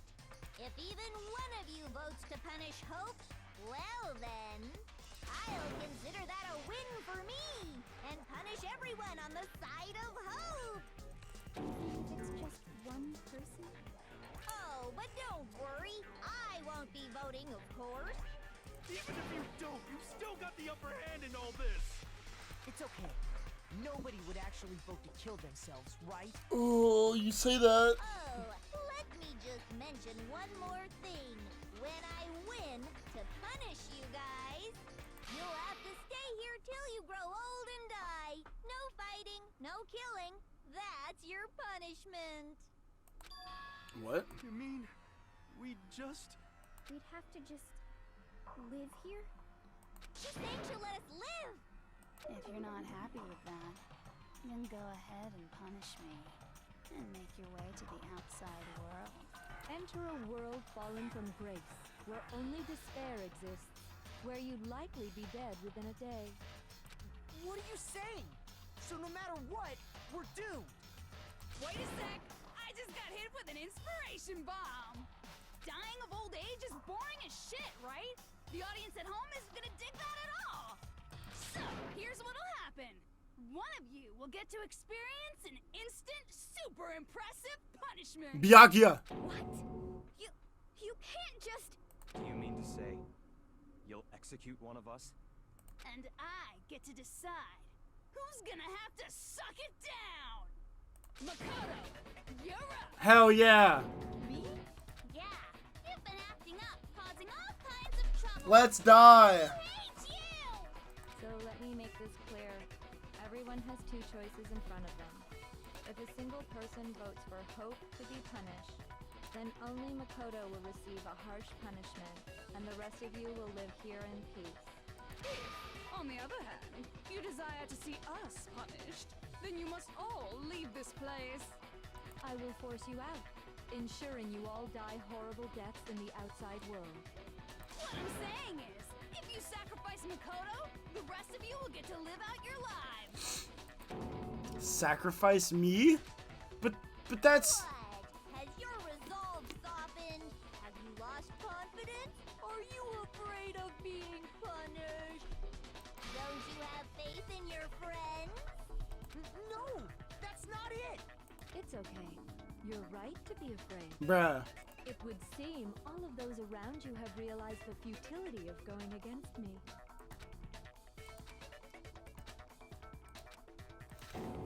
Guys? So beautiful. Your lovely faces, eroded by despair, have come together as one. Besides, Yoko, you could never betray your father, could you? What? I mean, the headmaster's only wish was that all of you would survive, right? That's why he tried to trap you all here after all. Bro, is Makoto gonna die? The least you can do is try to honor your dead father's wishes. Kyoko, one person's despair is enough to seal your fate. Isn't that just the most hopeless outcome ever? So, who do you think's gonna give in? Whose despair is gonna sign your death warrant? No one. Nobody's gonna give in to despair. We're not gonna lose to you. Ooh! So boring. Stubborn till the very end, huh? Well, that's fine. Then let's just hurry up and get it over with. It's time for the final vote. Everything will come to an end. Your stupid hope. And your stupid life. The final vote. This is it. The ultimate confrontation. I have to show everyone. I have to make them remember. I have to convince them not to give up. To live in despair. That's not really living at all. Oh boy.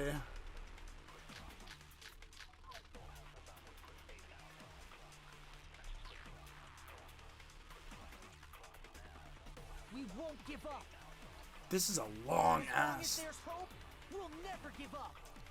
If I were to die, that would be the end of Hope's Peak Academy.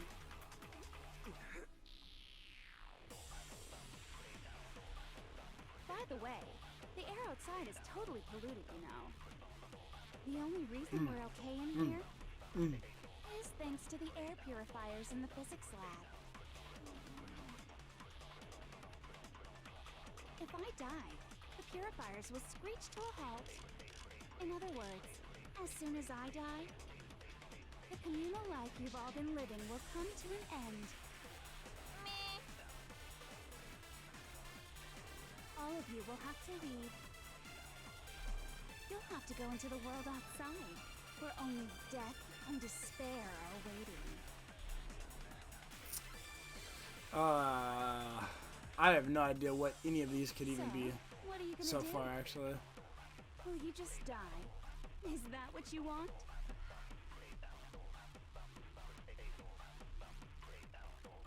There's no hope left in the world. When you sleep, it's on a bed of despair. The world is in despair. You are in despair. If I don't do something, everyone's gonna be consumed by despair. You claim there's no hope left in the world, but if despair is contagious, like you say, then so is hope. I'll use my own hope to plant seeds of hope inside everyone else. We Oh, won't give up. As long as there's hope, we'll never give up. If I were to die, I wonder if this works. There we go, Yashahiro. All my fortune-telling senses are telling me not to leave this place. Hmm. But to live means moving forward, right? So even if it's hard, even if we're scared, we don't have any choice, do we? I want to keep on living. I want to open the next door.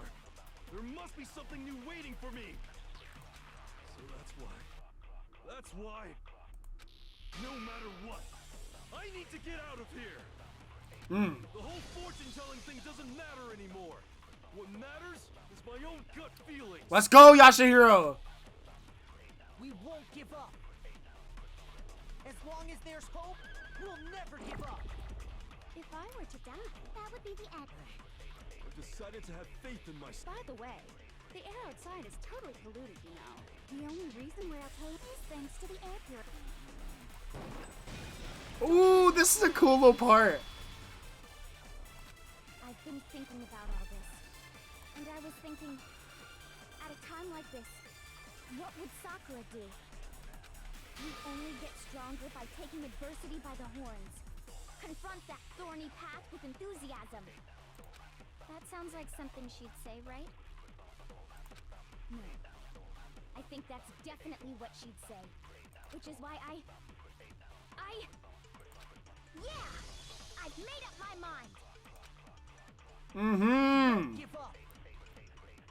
As long as there's hope, we'll never give up. As long as there's hope, brother. That would be the end. By the way, the only reason is thanks to the air. Say whatever you want. I've made my decision. If I die, the purifiers will screech to a halt. In other words, as soon as the communal life give up, Give Genocide Jill some hope. I don't care either way. I'm fine with whichever one is more interesting. Actually, I may not look like it, but I always hated school. Hell, no matter how I look, still hate it. But no matter what, Master has to come along with us. We won't give up. Dude, this is just gonna get us fucking killed, I feel like. Never give up. if I were to die, that would be the end. By the way, Mm. the only reason is thanks to the air. Say whatever you want. If I die, in other words, the communal life you've all been. I can keep on living as long as I have my Master's love. Yakuya? You'll have to leave. You'll have to go into the world outside. Give him that hope. Don't lose hope now! What's the matter? You're not actually trying to encourage me, are you? Ridiculous. It never even crossed my mind that I might give in to despair. Okay, let's go, Byakuya! Misunderstand me. I couldn't care in the slightest what happens to you. I just have to keep my word. I swore I would end the life of the Mastermind. Besides, the Togami family isn't dead, because I'm still alive. So until I can restore the Togami family and bring it greater glory than it's ever known, We won't give up. Oh. As long as there's hope, we'll never give up. If I were to die, that would be the end. This is the beginning of the game! The only reason is thanks to the air. Say whatever you want. If I die, The music. in other words, the communal life you've all been. I can keep on. Danganronpa! You don't have to go into the world outside, where only death and despair Bro. are awaiting. I already said I would claim the Mastermind's life, by whatever means necessary.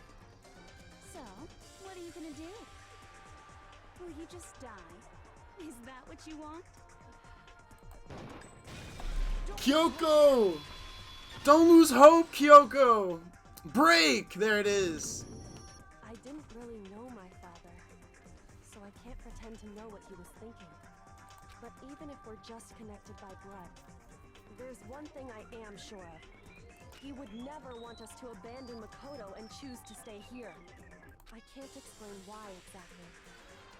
But if I'm sure of anything, I'm sure of that. Just because we don't actually know anything, does that mean we can't understand? Could it be that... No, never mind. So, Makoto, Bro, Kyoko, don't do this now if we're about to die, bro. I don't think you wound up at this school because you had good luck or bad luck. I think you came here for a different reason entirely. You came here to bring down the ultimate despair. You came here to confront despair without ever giving up. And if that's true, I think we could call you the ultimate hope. What do you think? The ultimate hope! What the hell are you? The ultimate hope has been added to the truth bullet section of your handbook. Uncool. Your stupid faces, the stupid things you've said, the stupid way you all treat each other. It's all so uncool, so unhip. Shut up, shut up, shut up, shut up, shut up! One last bullet time battle? Lame, lame, lame, lame! I'm not any kind of elite anything. Hope isn't a talent you develop, but still. But I still... Oh, let's go! You suck. What do you want? Oh. You dare to stand against us? Hope is a joke. Who are you? You're innocent. You're gross. Suffer from despair. I just love despair. Holy shit. You suck. What do you want? So uncool. You're unbearable. Hope is a joke. Who are you? Would you like to die? You're gross. Suffer from despair. Everything is pointless. Oh, let's go! Despair into tomorrow. Hope keeps on going. Let's go! Hope keeps on going! I refuse to give up. I refuse to get bored. I refuse to throw it all away. Let's go! I refuse to despair. Let's go! Because all I have going for me is the desire to keep moving forward. Going on. What's happening? Let's do the vote now. Class trial complete. Let's go! Holy shit, that was so long, bro. I'm finally gonna break 1,000 points on a class trial, though. Let's go. Oh. It looks like we've reached the end. I think it may be time to vote. We just gotta pull the lever, right? Good. I'm ready to go. Mm-hmm. Put an end to these trials. Put an end to the killing. With our own hands. Let's go. Who is guilty?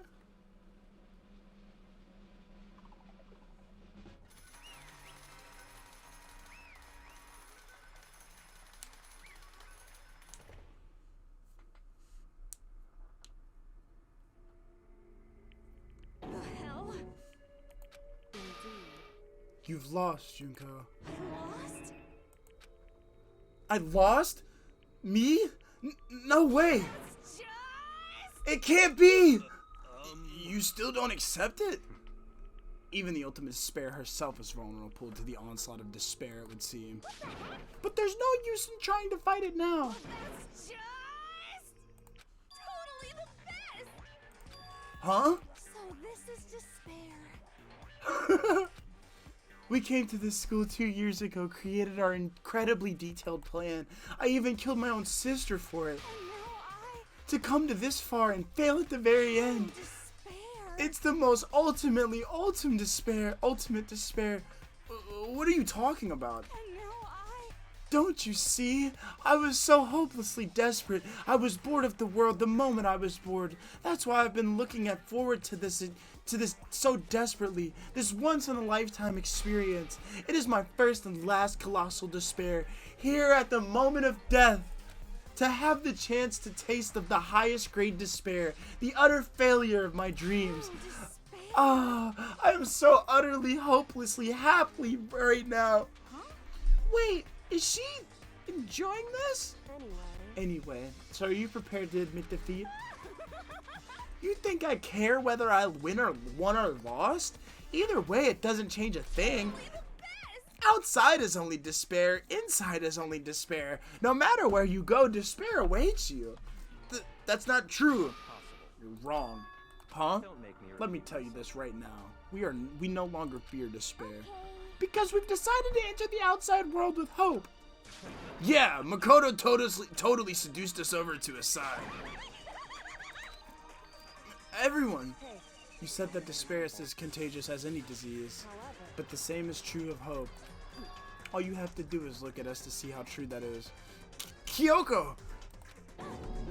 Ah, stop it! Stop! I hate those faces you're making. To see those awful looks cause me nothing but pain. There's one last thing. Fine, let me just say one last thing. If you guys don't want to get hung up on the word hope, that's no skin off my nose. But just be warned, from this point on, one despair after another will stand in your way.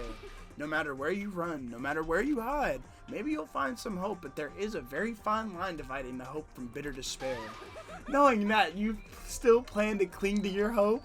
Of course, because we... Shut up! Shut up! That was a rhetorical question. You interrupted my monologue. I'm almost done though, so whatever. Because it's almost punishment time, right? Do you really intend to go through with this? That was the agreement, right? Hold on. It's not like I want you to die. You don't have to... Stop it! What? How many times do I have to tell you? The act of living brings me no hope at all. All I want now is to taste the despair of death, so that you only get once in a life. So Don't get in my way.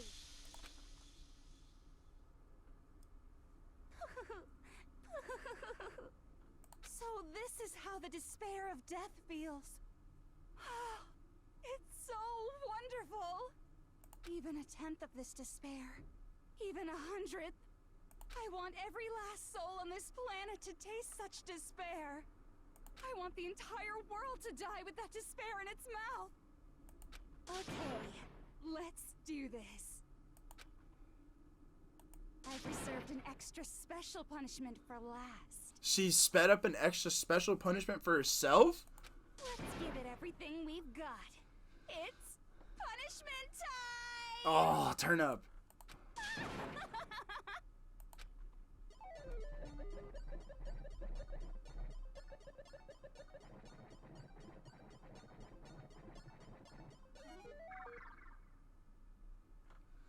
Here it is.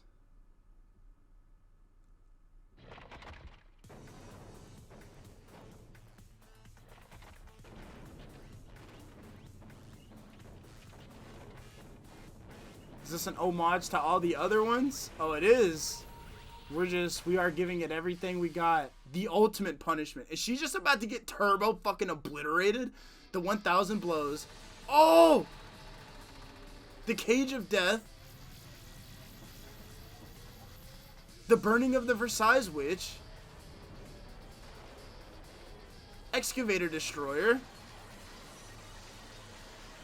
Blast off. After school lesson.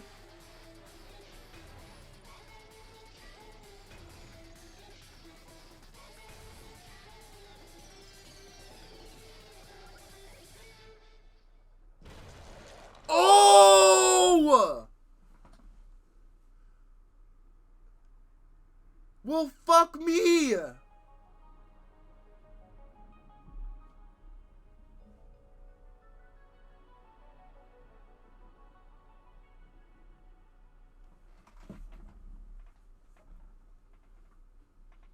Well, and that's how everything came to an end. The final class trial. Junko Enoshima, the ultimate despair. Life at Hope's Peak Academy. It was all over. Ultimate pain, ultimate suffering, ultimate despair, ultimate execution, ultimate death. The end. You received the Monokuma hair tie present. Yes. But even after saying it was all over, it's not like the building or exploded or collapsed in on itself or anything. That wasn't the kind of ending waiting for us. Nothing changed. Well, with one exception. The air purifiers turned off, just like Junko said. They shut off immediately. That was the only difference. Epilogue. Goodbye, Despair High School. We left the courtroom and made our way to the main hall. We stood in front of the door. Nobody made a sound. It felt almost absent-minded. This was our epilogue before the final ending. We were stuck there in limbo, unmoving, unsure. But in the end... Hey. We can't just stand around like this forever. At some point, we need to leave. To nobody's surprise, it was Kyoko who broke the silence. Makoto, would you do the honors? Okay. As if awakened by Kyoko's words, I took out the object we'd gotten. Up until the moment of her death, it had belonged to Junko, and in the end, she dropped it before us. But is that really it? Is that really the key to this door? Indeed. You don't have to read into it what she said too much to find the answer. If, on the other hand, you desire to see us punished, then you must all leave this place. I will force you out, ensuring you all die horrible deaths in the outside world. In other words... I will force you out. She said that just before dropping that. It makes sense that it would be our way out of here. But you never know. Maybe it's actually a switch that's gonna make the school self-destruct. I mean, Junko never said specifically that she'd let us leave here alive. It's true. You may be right about that. Maybe. Yes. But even so, it's impossible to think we couldn't take our chances with it. We wouldn't take our chances with it. Yeah, I guess that's true. There's nothing to worry about. If something ever happened to Master, I'd take my scissors and jam him so far up... Hey. Huh? Where's the courtroom? Where's the mastermind? It's all over. We're just about to leave the school. What? Leave? We can go outside? Then that means me and Master can get married? And then he'll give me a little jewel of a baby? That's enough. Please stop. That would be a greater horror than anything we've encountered so far. Anyway, don't worry. I have no doubts that we'll be able to leave here without a problem. But it's what happens after we get that I'm worried about. But, you know, in the end, I think part of me still thinks maybe when we get out of there, we'll see that everything she said about the world was a lie. That on the other side of this door is as peaceful as we remember. A lie. Peaceful as we remember. Well, no matter what it looks like, it's still our world. It's where we were meant to live. Yeah, I guess so. And how do I put this? Unlike this school, the world is really big, right? Since it's so big, I'm sure there must be some despair no matter what. But there also has to be lots of hope, right? In other words, the act of searching for hope to try and find it, that by itself is the true meaning of hope. As long as you have that hope, you can keep moving forward no matter what trouble you may fall into. Am I wrong? Is that what you mean, Makoto? Yeah, that's pretty much the gist of it. I don't need any of you to spell that out for me, you know. Junko mentioned that there were still others out there who hadn't cast hope away just yet. Maybe I should find them and make them work for me. To rebuild the world, we must first rebuild the Togami dynasty. I'll go with you. I'll follow you anywhere you want to go. you got it. Well, my first stop is going to be the closest donut shop. I can figure out the rest from there. And what are you gonna do if there are no more donut shops or donuts? I'll just get some flour and make some myself. And if there's no flour, I'll just grow some wheat.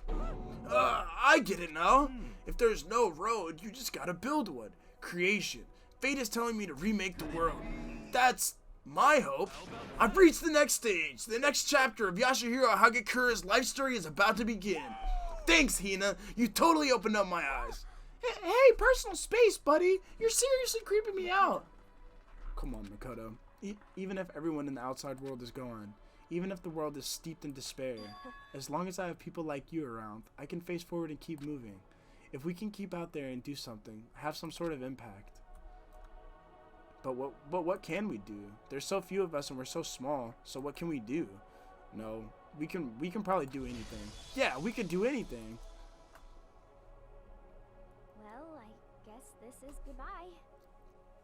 And goodbye to Sakura. But hey, if we gotta say goodbye, we may as well do it with a smile on our face. Hey guys! You guys want your fortunes told anywhere, anytime. You just let me know. I'll be there. You know how much I hate being annoyed, but if something does come up, you may as well let me know. I can't guarantee I'll actually bother listening, but, you know. don't know why, but I have a burning desire to start writing. Is everyone gonna die? I might be able to pull it off. A story about Master and me, and the others, I guess. I can't say I'm sorry about what happened, but still, it does feel kind of strange. I really don't know what to say. I guess we graduated? It looks like hope really is spreading. As long as I never give up. I have to push even harder. I'm going to keep moving forward with hope in my heart. Since I have hope, I can show courage. Since I have hope, I can move ahead. The world can move ahead. The door began to open with my hands, with our hands. Hope and despair mingled together, opening the door to the future.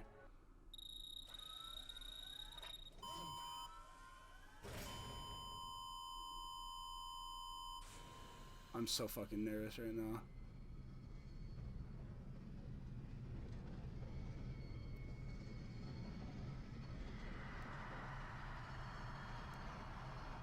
What the fuck?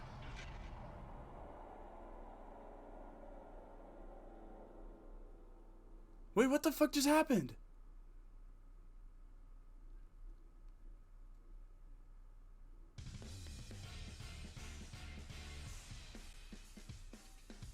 And everybody got cooked. Bruh. Oh my god, that's how I fucking knew it was gonna end. No! Wow.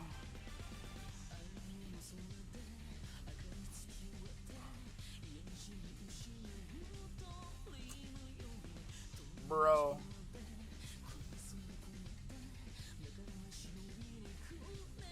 Oh my fucking god, man. So everyone's just fucking dead. The world's fucked and everything is fucking over. Oh my god. Can I speed this up? Nah.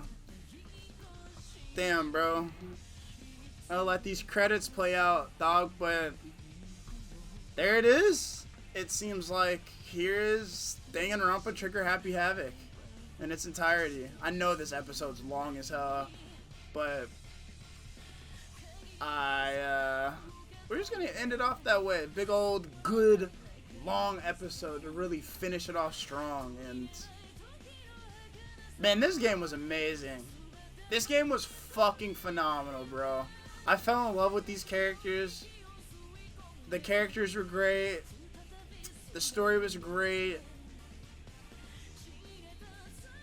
Fucking nothing. Like, I mean, I would be lying to you if I said this ending was kind of a little fucking bullshit. But, I mean, we know everything what happened. And now everyone, I mean, no one's around to fucking really even tell the story about what happened. And, before, I mean, I probably should have said this before, like, yes, I will be playing Danganronpa 2. I just don't know when I'm going to get around to doing that. Because I have a couple of other games that I do want to kind of get around to getting done. I want to finish Cult of the Lamb as well. We got finished with, this. I want to play, I want to finish Cult of the Lamb, but I also want to, play Disco Elysium. Disco Elysium definitely will be potentially going on the channel, and I want to do that for sure. But yeah, I mean that's fucking it. Everyone's dead. It's kind of how I figured it was gonna go, but I didn't think that it was gonna be like the way that like. I didn't think that it was gonna be the way that like it's just. I still don't even know what the fuck happened. I kind of wish that it would show me what the fuck like. I don't know if we got, like, blown up by a meteor, or if, like, Fallout 4 happened right the second that we opened the fucking, like, opened the doors or whatever, dude. But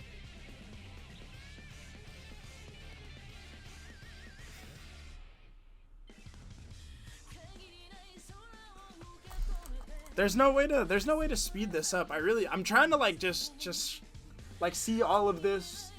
And shout out everybody who made Danganronpa Trigger Happy Havoc, by the way. Credits definitely, you know, credit where credit is due, obviously. That's what they got the credits there for. I just kind of want to see, there's got to be something after these credits, dude.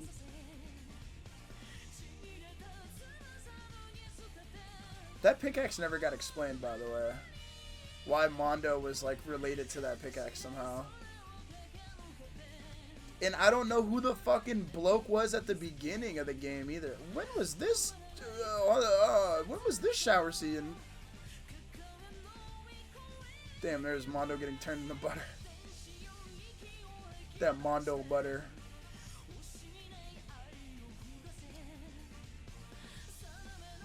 Two years. 2 years everyone knew each other, man. Which is fucking, like, just madness to even think about.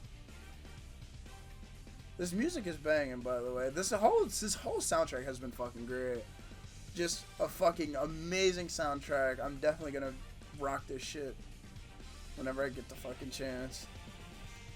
I was waiting to get done with this game so I didn't spoil it for myself. But now that it's over, I can finally watch it. Is this the end of the credits? Ooh, might be the end of the credits. Spike tune solved.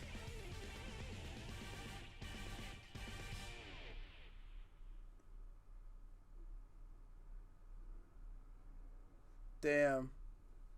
Fade to black. Is it gonna give me? Oh, see, I knew there was something here. Interesting. Things are getting very interesting indeed. Like I said at the beginning, I'm not a teddy bear. I am Monokuma. And I am this school's headmaster. Oh!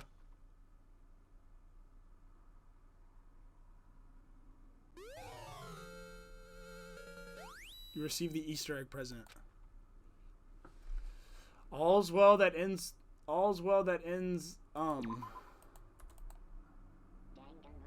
Well, there it is, y'all. Damn. Good old fuck. That's crazy, man. The game's really over.